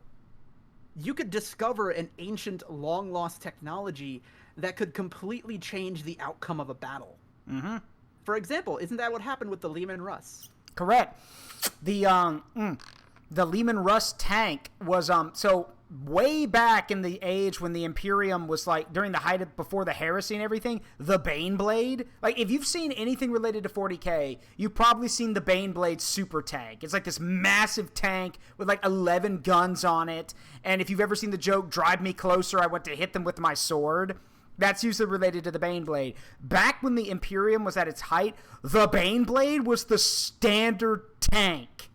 Like the standard tank. Like there were thousands of them. But when after the heresy, when everything fell apart, the Baneblade STC was lost. So the Baneblades are now made in still large numbers, but not nearly as many. And so the Lehman Russ STC was discovered. And the Lehman Russ became the standard tank of the Imperial Guard. And the thing is, I don't think Salazia and I can put into words how much these STC relics are worshipped by the Mechanicus. They will do anything, pay any price, and kill anyone to get them. To the point that this is canon in the lore. I love this story. 3 guardsmen, while on patrol, like while doing their normal stuff on a planet they were on, came across this STC. They didn't know what it was, so they took it to a tech priest. The tech priest freaked the fuck out, called the nearest Forge world or Mechanicus world where the Mechanicus was. They showed up in like this huge procession, took the STC away, and literally gave these 3 guardsmen their own fucking planet to rule. And what was this STC that they found? just an STC about how to mass produce these really powerful knives. That's it. That's it. They then proceeded to give them to the Katakan. Yeah, basically. And they and so yeah, the tech priests are willing to do anything for this tech. They are willing to go anywhere, and they are willing to do anything for it. And just because they're a bunch of toaster fucking nerds doesn't mean that they can't fight. The Mechanicus have their own private army. Hell, they do. Yeah, Salazia is correct. The tech priests are not Mars is not part of the Imperium. Mars is a, think of it like they're a free state. Yeah, they have a free state, and that's mainly because when the Emperor discovered that Mars had basically been turned into like a machine capital, and he realized that trying to take the planet by force would have been suicide, he was like, okay, how about we just, make a deal to where I let you guys do whatever you want, and you basically equip and supply my super soldiers. And the Mechanicus were like, all right, bet. And they're the California of the Imperium. Yeah, and they've been doing their own thing ever since. And to be fair, yeah, and the thing about the tech Marines is that they are still Space Marines, but Salazia is also sadly correct. Tech Marines are viewed with suspicion, and they're not hated, but they are viewed with suspicion by all of their brothers because they technically have two masters, the Emperor and the Omnissiah. Which, fun fact, Salazia, do you know what the Omnissiah actually is? The closest thing that I know about the Omnissiah is that supposedly it is a giant mechanical dragon. You were actually give the pretty lady a cigar because she's right. It is literally the Void Dragon, one of the Necron's gods. Former gods. It's the Void Dragon. And the Void Dragon is asleep in the core of Mars. And I'm sure someone's going to say, wait. A dragon machine god. Yes! Yes. Hail the Omnissiah. And the other thing that's really cool about it is that someone might say, well, wait a minute, if it's a dragon machine god, why hasn't it woken up? Or why doesn't it do anything? Like, why does it help people? Because it's being worshipped. Like, if you've got millions upon or billions of people saying praise the Omnissiah and worshiping you through their machines, would you want to do anything? No. So literally yeah. Hot take. The Mechanicus is literally just a faction of kobolds. You know what? I actually wouldn't be surprised if there's fan art of that. I would not be surprised if there's fan art. Someone look that up. I think I have seen that at one point or another. A kobold tech priest. Yeah, a kobold tech priest. I'm willing to bet money that has been drawn at one point or another. Yeah. You know what? I'm gonna look that up now. Found it. All right, post it. Let me see. And then show your chat. And I'll show mine. Let me see. Give me a second. All right, let me see it too, and then I'll send it to my chat. Oh my gosh, that is adorable. I want him. I want it. I want it as a pet. 1 second. I'll give him I'll let him mess with my iPod or something. I don't know. Okay, chat. You guys need to see this. All right, let me just grab this for y'all. Who wants to see a little kobold tech priest? Kobold tech priest.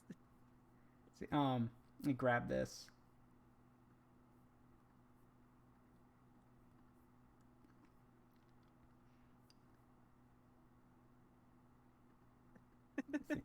All right, I'm gonna. I love it. Yeah, I'm gonna send this to y'all now, chat. Here you go. There we go. Anyway, so with so Tech Marines are essentially Space Marine Tech Priests, and if Martellus is calling for help, we need to go help him. Oh yeah. Because here's the thing: there are not many Tech Marines in a chapter. If your a normal Space Marine chapter has 1,000 Marines in it, only about 5 at most. 5 or 10 are Tech Marines, and seeing as how we're in the 4th company. He's the only Tech Marine we got, so we better go get him. We have an urgent message from... This is a defense mission, by the way. It comes from Tech Marine Martellus. We thought him lost. I don't know how to feel about war, this concept but that I he saw survived. while I was scrolling He for needs that your help, kobold Commander. picture. What? Consider this. A tech marine that has been corrupt by the Tyranids. I don't... So they're a space marine tech priest Tyranid. I don't think they can do that. They just consume all living things. They don't corrupt stuff. Yes, right? they do. They do? They do. Yeah. They Um, can inject individuals with Tyranid DNA, and it begins to effectively take over the cells in their body. Oh, that's how they make gene stealer cults. Yeah, exactly. Mm. Like, Pretty it would be full Tyranid, but... Yeah, pretty sure a Marine would blow his own brains out before getting to that point. You want something worse? I mean, haven't you seen what a warp smith looks like? I don't think I want to remember. Yeah, okay. A warp smith is just a chaos tech priest. So... Right, them. Yeah. They're the ones with all the saws and drills. Yeah, with the saws, the drills, and all the really scary shit. Like, they are... The spiked collar on an arm. I mean, yeah. The funniest thing to me about the warp smiths is that they made a joke about it in text-to-speech device when the Emperor's like, so you mean to tell me that an Emperor-class battleship got lost in the warp? Yes, my lord, it did. Well, I'm sure someone must be enjoying that. And there's a warp smith, like, standing there, like, looking at this giant, like, multi-kilometer-long spaceship, like, this is the happiest day of my life! I swear, it's again, just one of those things where, like, I love 40. It's sad that they can't do the series anymore. Yeah, but I mean, well, actually, I've got to do something real quick. You tell your chat why it's canceled. Like, you can find the series on YouTube, but you tell them why they can't do it anymore. Yeah, okay, so here's the thing. Text-to-speech device has 30-ish episodes. They went for a very long time. They basically gave Games Workshop free advertising in the form of this non-profit comedy series that basically takes the piss out of the entire universe in the best possible ways. Because by rules, it is still technically on point with how the lore is written. And what do? Cease and desist. They are not allowed to do this. It's not just it wasn't just them either. Games Workshop basically got really anal over the fact that fans and newcomers liked fan created stuff more than the actual franchise itself. And they weren't making any money off of this fan stuff. I mean, because the fan stuff was non-profit, so they weren't making any money. So Games Workshop, they were already doing some really heinous shit with the animators and everything, but that's a can of worms for another time, like maybe next week. But here's the problem. The issue is that Games Workshop basically was going after people saying, shut your shit down. And a lot of people just did because they didn't want to pick a fight with a company that was willing to go after something who was people who were literally just giving them free advertising. The reason they did is literally, it was already like there were some legal documents leaked that said Games Workshop ordered this to happen because they weren't making any money off of it. Yeah. And it gets even worse when they wanted this to happen. Games Workshop, the company, went to their legal director, like the head of legal affairs. They told him or her that they wanted it done, and the head of legal affairs says, "Why? Why would you do this?" Like, directly told them, "Why would you do this? This gets you nothing. All you're going to do is kill off any interest people were having in the series or the franchise because you're going after people who've done no wrong, and it's just going to show all these potential new customers that you don't like fans who love your stuff. You're literally showing you care more about money, that something that makes you money, rather than these fans." Games Workshop thanked that the head of the legal department for the time, and then fired them for daring to suggest that they couldn't do that.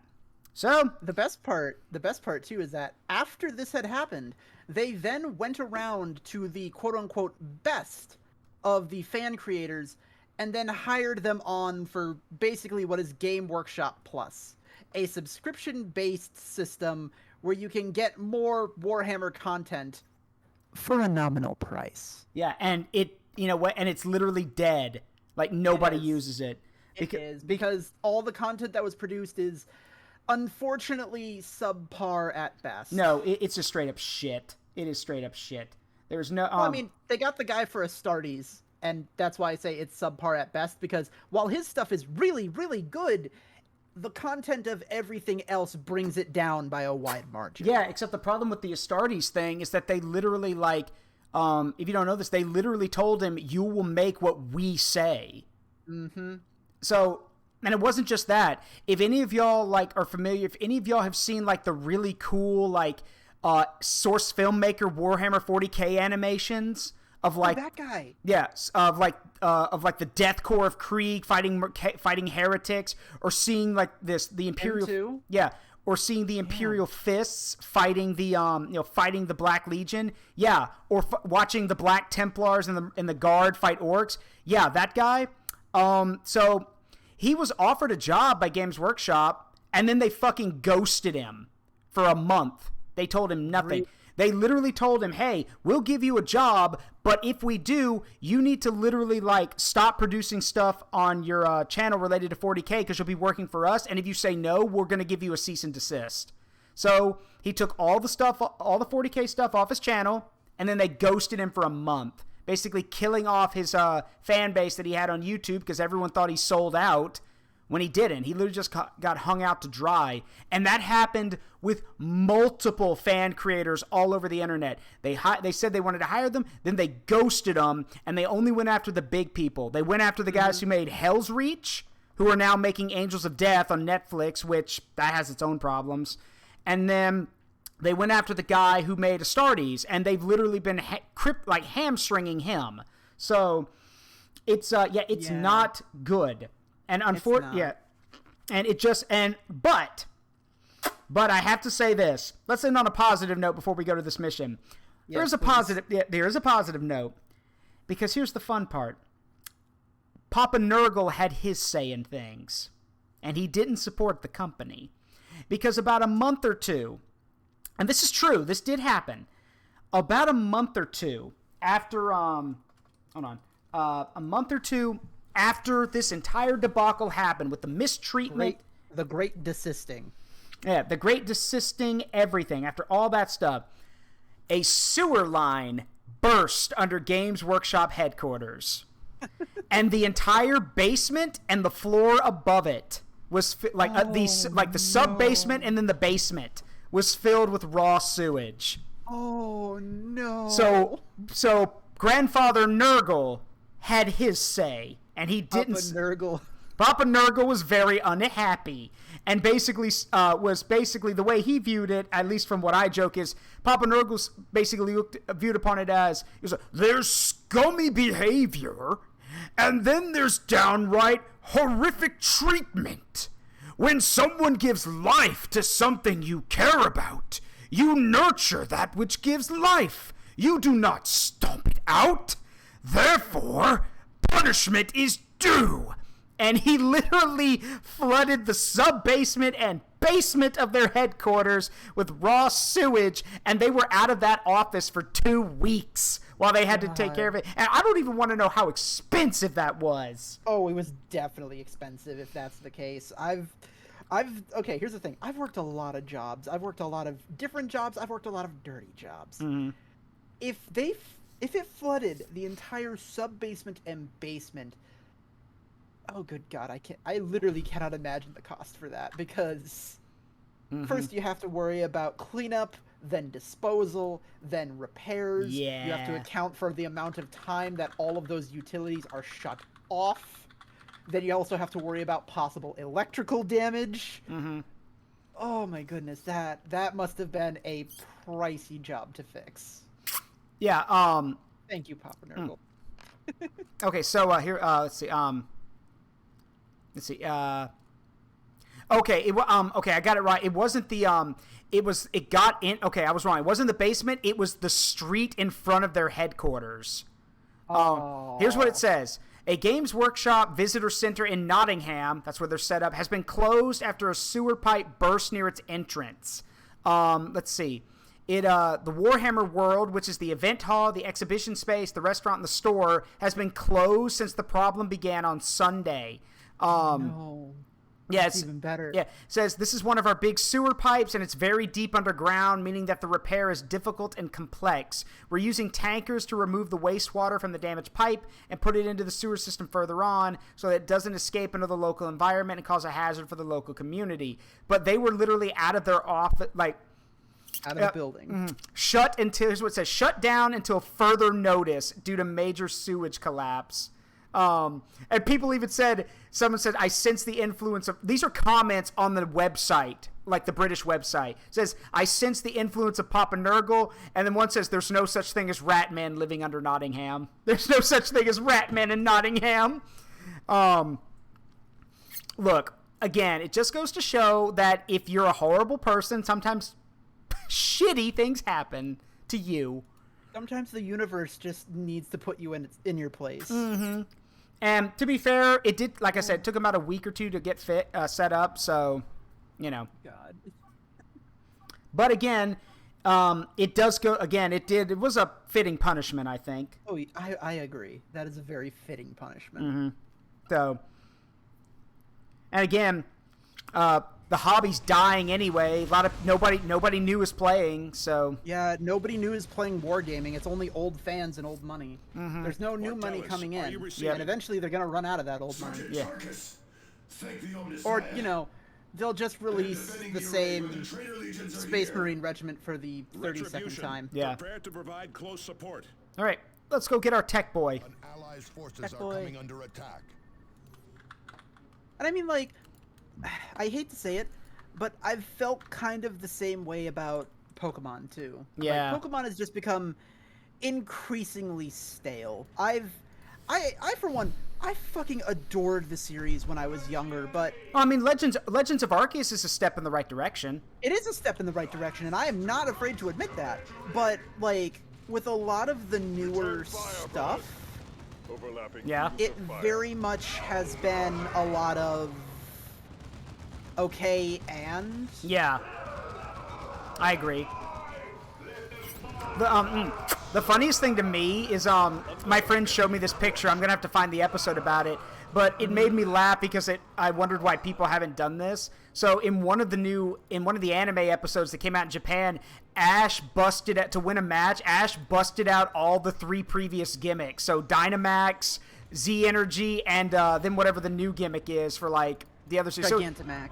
Yeah, he was using all of them. No, I'm sorry. Mega Evolution, Dynamax, that's Gigantamax, and then and Z moves on his Lucario for a tournament. Mm-hmm. And I was like, why the fuck can't we do that? Yeah, and it's funny because someone actually ran the math and found out that if that was the case, if you use like the video game settings, that Lucario's attack has a power of 900 when it hits. So, which makes me laugh because I'm like, okay, so apparently Ash decided, fuck it, I feel like murdering somebody today. We also need to get rid of Ash. Yeah, I agree with that too. Like, let the kid be a champion and let him retire and go have fun. Let him die already. Seriously, he's been dead for years. Get over it. That's what his wish on Ho-Oh was. Yeah, I still think one of the funniest things I've seen was when he won, what was it, when he won the Alolan League, someone did a comic of him getting a trophy and says, finally, the curse is broken, and then he turns to dust. Oh, there he is. Martellus! And there he goes. We must revive him. But yeah, Ash turns to dust after getting the trophy. Oh, that's great. And like, look, if you must keep Ash in the story, then let him be bring in more people. Like more people. I mean, they've already been in the right direction with Go. Yeah. I mean, it was and like I thought it was also kind of cool. They did an episode where they actually brought the Gauntlet of Did you grab that? Yes, I did. The Gauntlet of Ferris Manus? The Primarch. The Primarch? The Primarch. Okay then. How did we get it? Literally dropped off of the bloodletter I just killed. We had thought you lost when your Thunderhawk went down, Martellus. How did Artifact you survive? gear, hell yeah. Yeah. A story for another time, Tarkus. The heretics will surely try for the array again any moment. We cannot stay here defending this relic for all eternity, Tech Marine. Ooh, Agreed, actually. but we cannot leave the valuable data in its cogitator for the enemy to take. Strike Cruiser, this is Tech Marine Martellus. Deploy power generators at the following coordinates. The enemy has targeted one of our turrets. Alright, so now we gotta defend the position while he does some tech priest stuff. Mm-hmm. Devastators. Allied infantry are dying. We must support them. I'm falling back. Go ahead. Ooh, Oh, he's down. Fuck. I got him. Well, on the plus side, Where's here Davian? comes- Where's Davian Thule? he was getting the beacon. Oh. Avitus, Okay, put him, put Thule right here. Because he can basically handle everything that comes through there. Also, pull Tarkus back. He's by himself, so... Oh, he's back up. Yeah, I got him back up. Are under assault. I'm having him retreat to the beacon. Good. Yeah. Now that the array is powered, I can initiate a cogitation transfer right to secure the records. Just keep the enemy from destroying those Oh, generators. tarantula turrets. Yeah, I'm dropping them in. Yeah. Alright, now I need to, Select an upgrade. Then pay with your blood! Then pay with your blood! Somebody just, hey Connor, what's up? Oi, you me's! This place belongs to the orcs! Here come the orcs! That was actually a really good orc impression. Fight on two fronts, then. Okay, I'll say this. For 40k, I either play orcs or I play necrons. Got it. And for fantasy, it's Skaven, no other race. Yes, yes. Because I am filthy rat thing. Yeah. For me in 40k, it's the Imperial Guard, my own custom regiment, or the Blood Raven Space Marines, because I love the Blood Ravens. And fantasy, I played for Sigma and the Empire. You should seal Oh it. no. Yeah. The greenskins will just go around, sir. No such thing as rat men. Exactly. No such Directly thing as into the rats. traitor Space Marines. Oh, you me's don't close the gate! They go around. Then go Get around round the underway. kids! And kill every you Oh, you I love see! them. Oh crap! They're gonna destroy that generator. Oh, I didn't realize we're supposed to be defending it. Yeah, we need the generators. Okay, they're now paced. Come on, aliens. Show me your fury. But yeah, it's like I've mentioned before, the orcs are basically just soccer hooligans. That's literally what Games Workshop has said, that they're soccer hooligans. And the funniest thing to me about the orcs is that literally, if you want to talk like an orc, just stick your lower jaw out and Good night, Ryu. just start talking. The enemy is destroying a key structure. Just you have to lower your IQ by like 100 points, but I mean, Drop your IQ by at least 50 points. Yeah. At that point, you're at War Boss. yeah, Drop it by 100, and you're a standard orc boy. yeah. Oh, here come the orcs. Yeah, but they're gonna fight the Chaos guys because they're gonna run into each other. Oh God. What was that? That would be an orc rocket launcher. Oh. But we gotta stop these havocs from destroying stuff. So. Also, you might want to keep an eye on Tarkus and his guys. Ooh, yes. There we go. That should give him some time.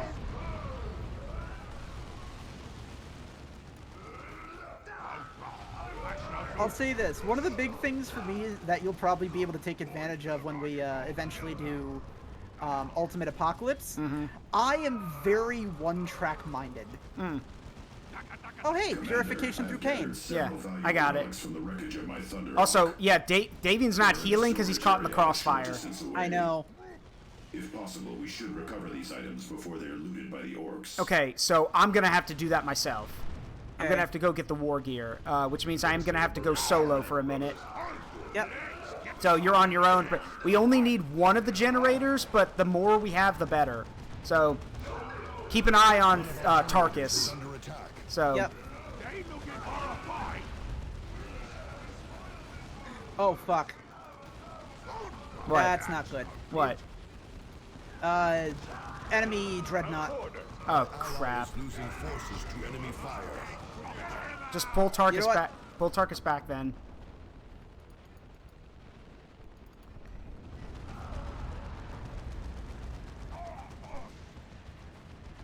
I must tend to one of the damaged generators, Space Marines. Provide cover. Avitus. Avitus under attack. To the attack. All right. One of our Tarkus generators is is good. under attack. Okay. The commander's fighting a weird boy at the moment, so it might take a minute to get our stuff. Oh, you're back. Good. I can kick your ass properly now. Your command. Wait. To the attack. What? Fuck. What? The Dreadnought exploding destroyed the generator. It's fine. We've got 2 left. And if we lose this one, which we probably will, we've still got 1. So. But that just means we'll basically have to body block around the last one. So. Weapons ready. Repositioning. Choo-choo. Uh-oh. Nope. Yo. Martellus, you want to do your job? He'll come. He'll do it. I think it's on a cooldown, if I remember correctly. He's not repairing it. That's the problem. Diverted some power Yeah, don't do this. What he's saying, don't do it. Discharging it will slow the enemy, but will severely damage Yeah, the no, array. not Yeah, doing don't do that. it. Using this pulse could mean losing the array for good. All right, we got a can coming. Where? It's up where I am. Don't worry about it. At least not right now. I love how weird boys die in this game. Why? Because they literally float up into the air and then start having seizures. Like they twitch and they're like, and then they explode. They explode because they overload on raw energy. Yeah. Ooh, we got a lot of guys coming in. Yeah. Oh, that's a tank. Oh shit. Close combat. We can't get a shot on more corpses. That is a tank. Leave the gunners to us. Ah, fuck. Fool is healing. Okay. A battle brother has fallen. Do not let his sacrifice be in vain.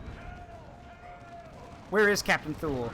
Oh, he's right there. Send yep. him after the Dreadnought and pull Tarkus back right now. Oh, too late. Damn it. I did call an airstrike down, though. Okay, that's good, but yeah, we'll see how much good Yeah. that does. Oh, shit. They're attacking Martellus. That's fine. He's basically invulnerable. Alright, Avitus is down too. I got our stuff, though. Okay. So I'm on my way back. Come on. Come on, Thule. Yeah, Martellus can't die. That tank, on the other hand, is going to be a pain in the ass if we don't get rid of it. But I'll handle that. I'm trying to... No, it's fine. I'll handle that. No, I'm trying to revive the other 2 at the moment. I think you have an ability that pulls everyone to you, I think. What? Like Ancient Defender or something? Or, I don't know. It's one... he may not... That's my heal. Oh, okay. So... Alright, you go... Tarkus, you go heal. Yeah, get Avitus. I'll get Avitus up.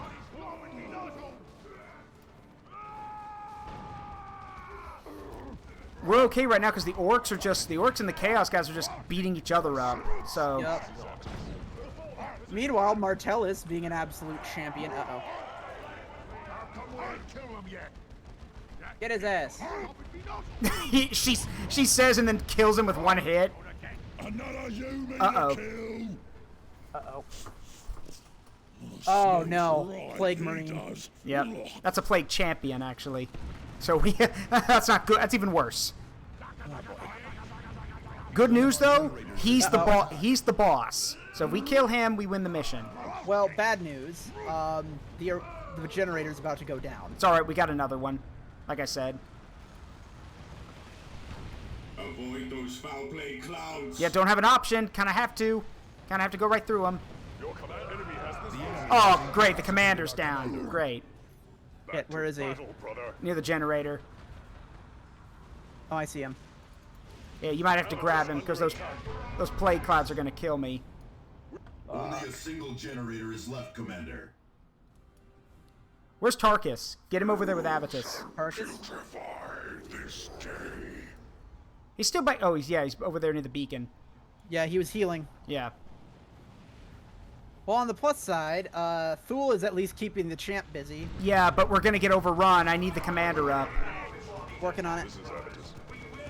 The Emperor's wrath. These clouds, though, are not going to help. No. Direct our... Okay, they're gone. And yes, for those who can hear that on Salazia's stream, that is what a follower of Nurgle sounds like, with that raspy voice. Yeah, very sickly sounding. Sounds like an Invader Zim character.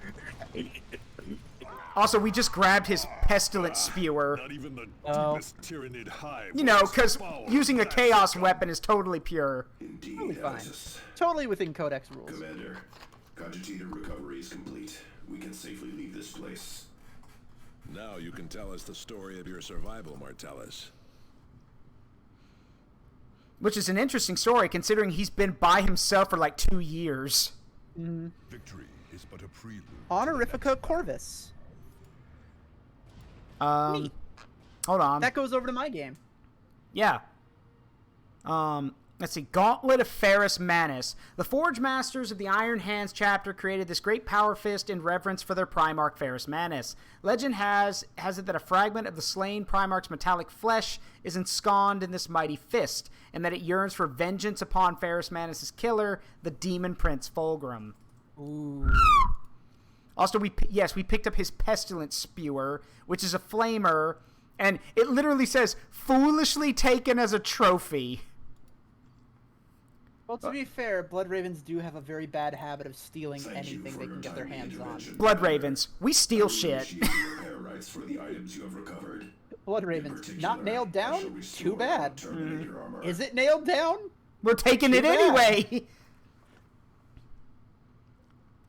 Okay. So, I don't know why, but I just had a horrid thought. Hey, what? you using that building? No. Yeah. Yeah. No. Not anymore. You're not. Takes building. Yeah. I mean, that's not the worst thing they've stolen. I mean, I told you before we did this collab. I've told you some of the shit they've stolen. Oh yeah.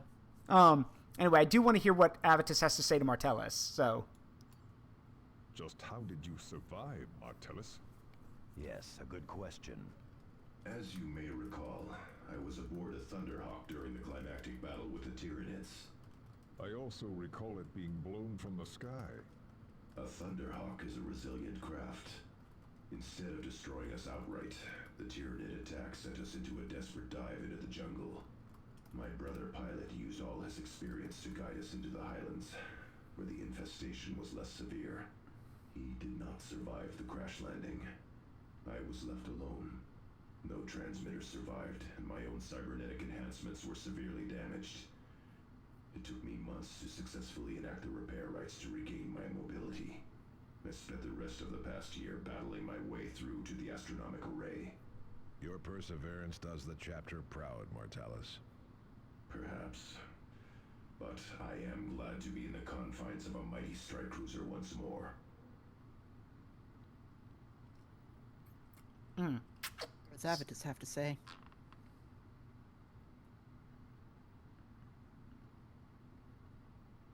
Alright, and what does Tarkus have to say?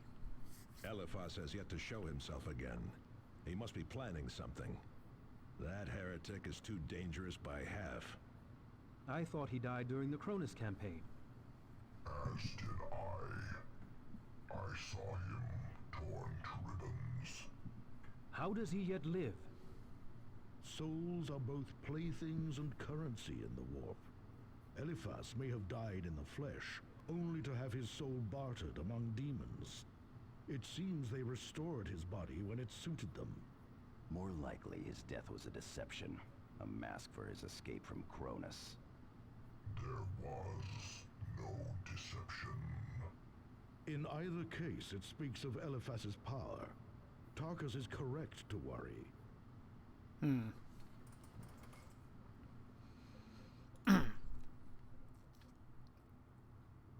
All right. Yeah. So, let's see. I'm gonna give Thaddeus the Fist of Ferrous, the Gauntlet of Ferrous Manus. Oh, that is a fist. Yeah, that is a manly looking fist. That's that's a pimp fist with the gold fingers. That is a pimp fist. That is a pimp glove if I ever saw one. And considering one of the attacks with the power fist is a backhand, that's actually pretty... Also, I forget, what's his last name? Who? Thaddeus. Thaddeus, none of the Marines have last names. They discount their last names upon becoming Marines. Why? I don't know, I'm just thinking... Just takes up the surname Thaddeus Manus, Lord of Pimps. You want to know what's funny? Thaddeus is from Meridian, the Hive City. So he probably knew people who were pimps. As much as I hate to, because he said he grew up in the lower slums of Meridian, so he might have known a few people. So, for reference for other people, Hive cities are effectively take San Francisco, right? Already off to a bad start. Take San Francisco and put San Francisco on top of San Francisco. And then put San Francisco on top of San Francisco. Then put Detroit on top of it. Yeah. Then New York. And then, I don't know, Seattle.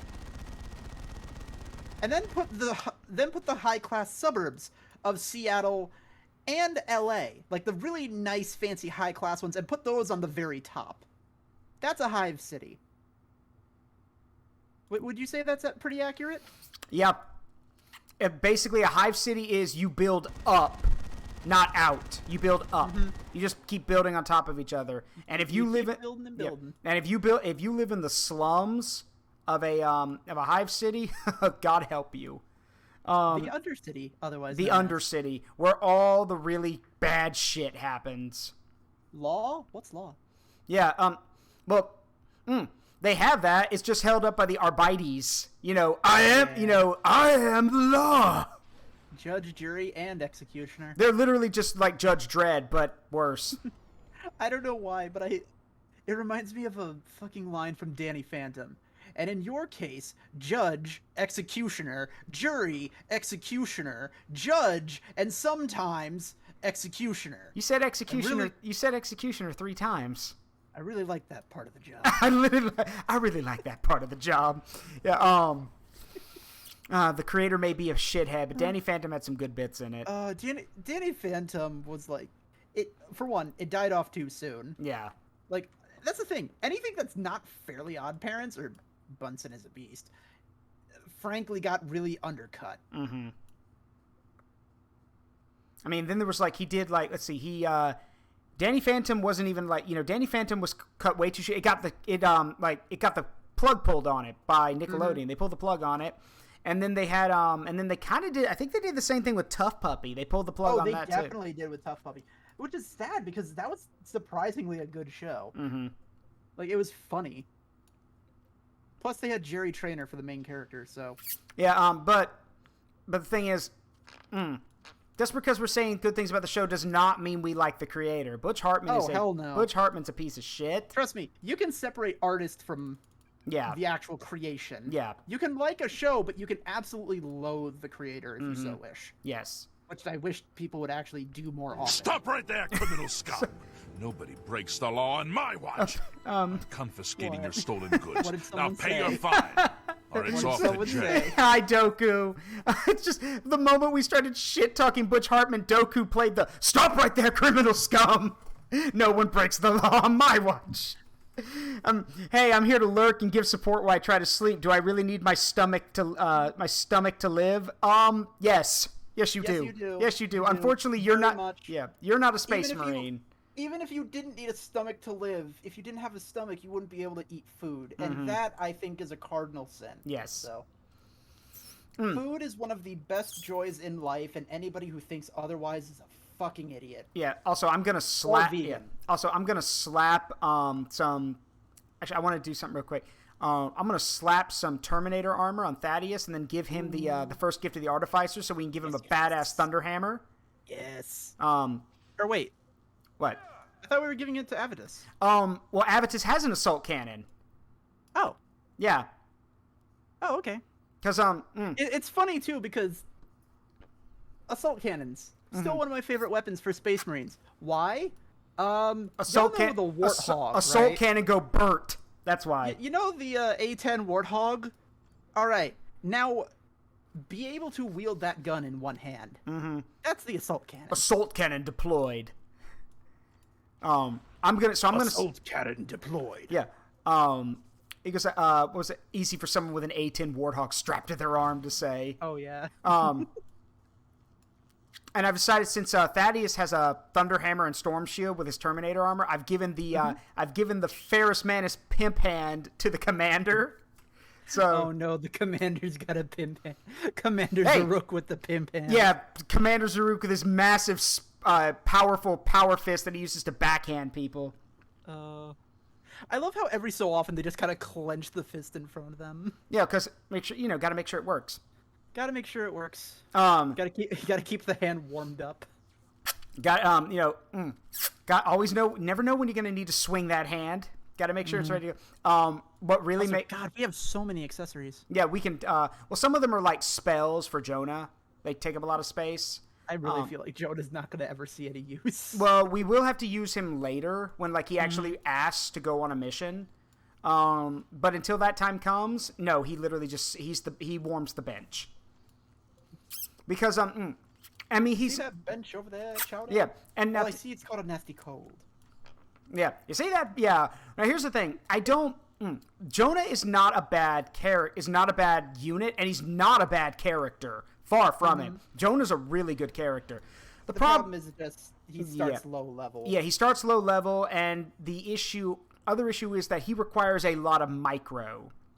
So that's his other problem. If he didn't have not good in RTS. Yeah, not good in RTS. Especially in with an action RPG where you have to manage all the different classes, not just him. Yeah, it's a little bit harder. Yeah.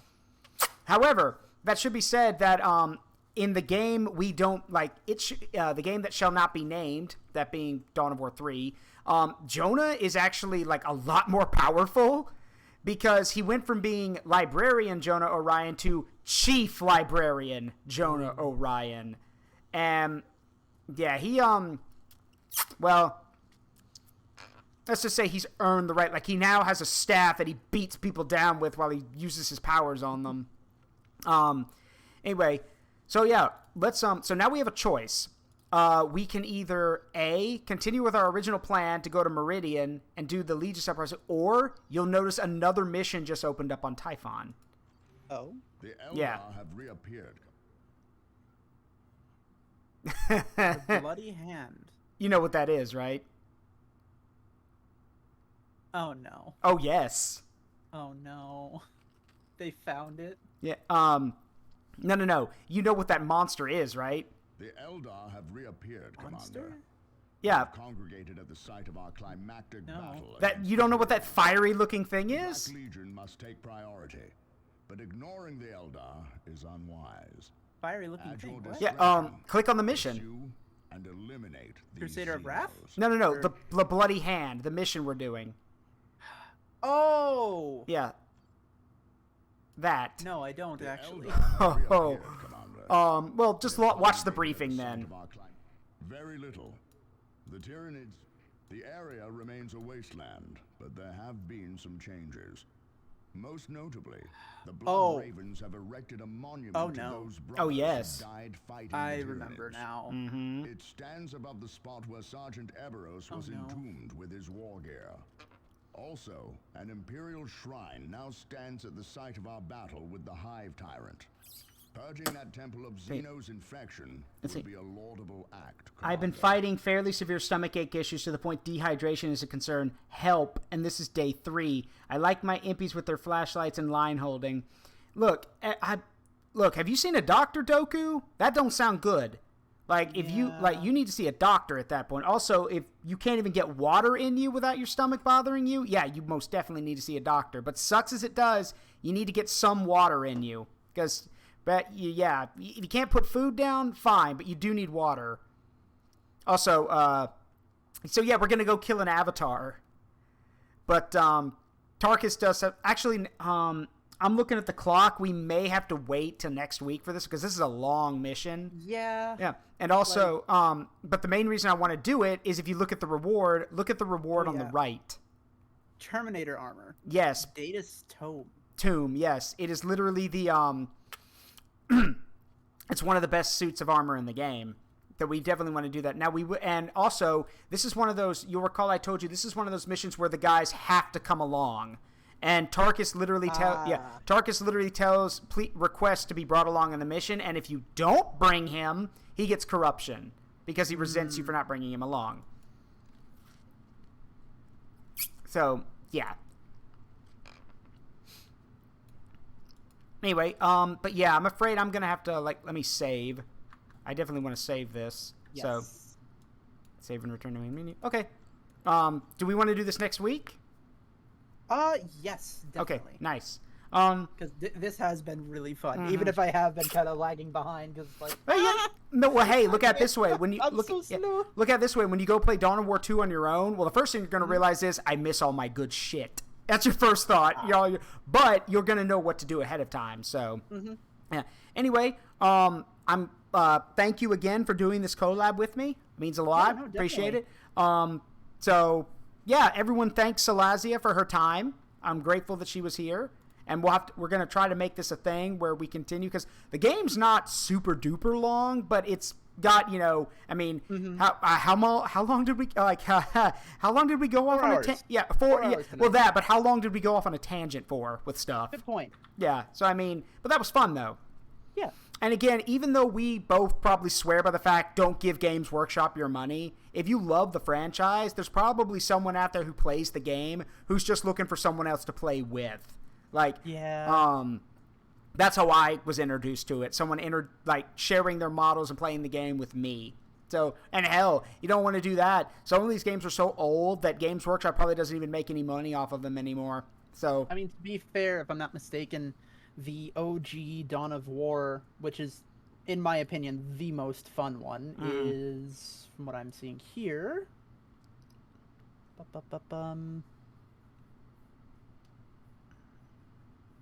Sorry, it's taking a second. No, don't worry about it. Yeah, $13. Yeah, for the original game. For Soulstorm. You could get the package, which gets you all of the base games, which gives you all the races, for $40. Yeah, so... But even then, you can get that on sale for even cheaper. Yeah, so to put that into perspective for all of you, the original Dawn of War 1, counting itself and its expansion, is 4 games. So you are literally, and all the races. So if you get the $40 pack, you're basically paying $10 for each game, and you do have to have all of them installed with each other. I mean, actually, you don't. Oh yeah, you don't. If you want to play multiplayer with all the races, you do need to have them installed. I remember that part. Oh no. No, when we did our little practice run for Ultimate Apocalypse, right. Yeah. I only had Soulstorm downloaded. Right. Well, you just need the codes on your computer. And yeah, if you get Soulstorm, which is the last expansion, you can play Ultimate Apocalypse, which is I don't know how old the mod is now. I think it's 10 years old or something. 10 years old, but they still update it. They just updated it. I want to say back in December. No, they just updated it last week. Remember? Yeah. Oh yeah, that's right. Yeah, they just finished. They did another upload last week. So yeah, and this Ultimate Apocalypse really gives you the idea of what it's like in 40K because it's massive numbers, tons of vehicles, dropping nukes on each other, which we did a lot, and of course, if you want to be a winner like me, using the giant robot mechs because why wouldn't you? And of course, there is always, if you're a sore loser, the Exterminatus button. Wait, there is an Exterminatus button? Yes. Huh. Because here's the thing. You know that last thing you were able to buy? The big building? Yeah. You should have noticed that there was 5 buttons that keep appearing in sequence with an increasing price value to it. If you reach number 5, it's called the Apocalypse button. Yeah, I know about that one. Yeah. Yeah. That's the Exterminatus. Okay. You press that button, you just win the game. Yeah. And you can and there's tons of different factions from the all the Imperium factions to, well, except for the Mechanicus, but the Mechanicus have never had a model, have never been in an RTS game, so meh.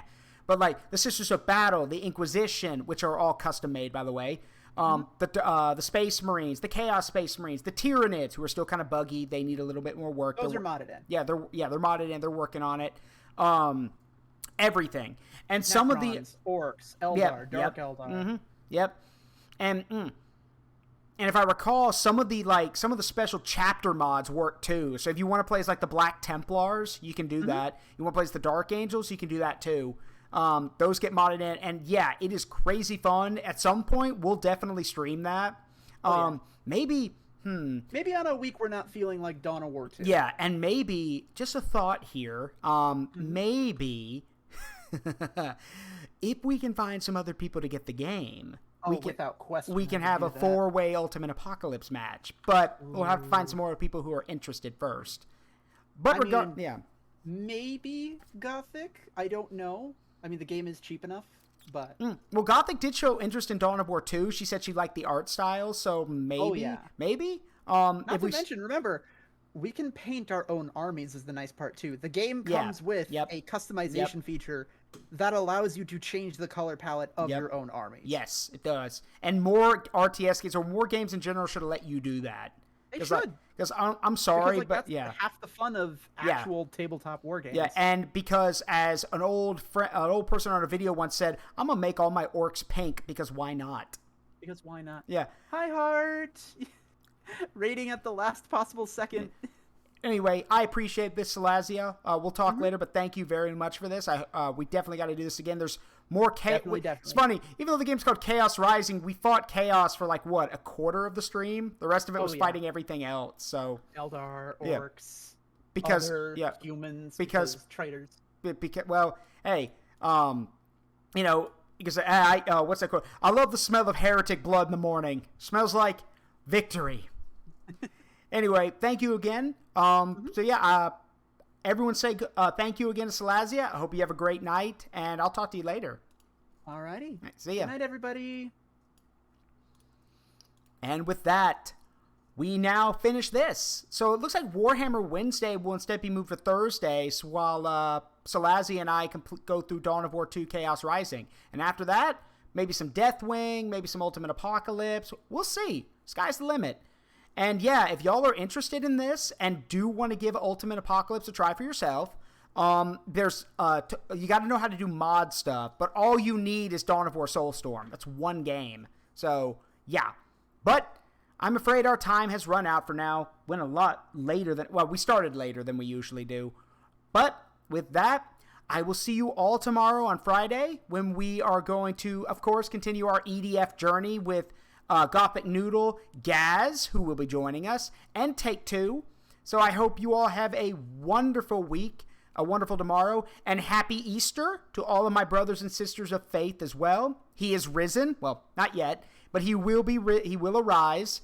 And yeah, I hope you all had a wonderful time. I love you all. It's way too late to raid, so we're going to move on.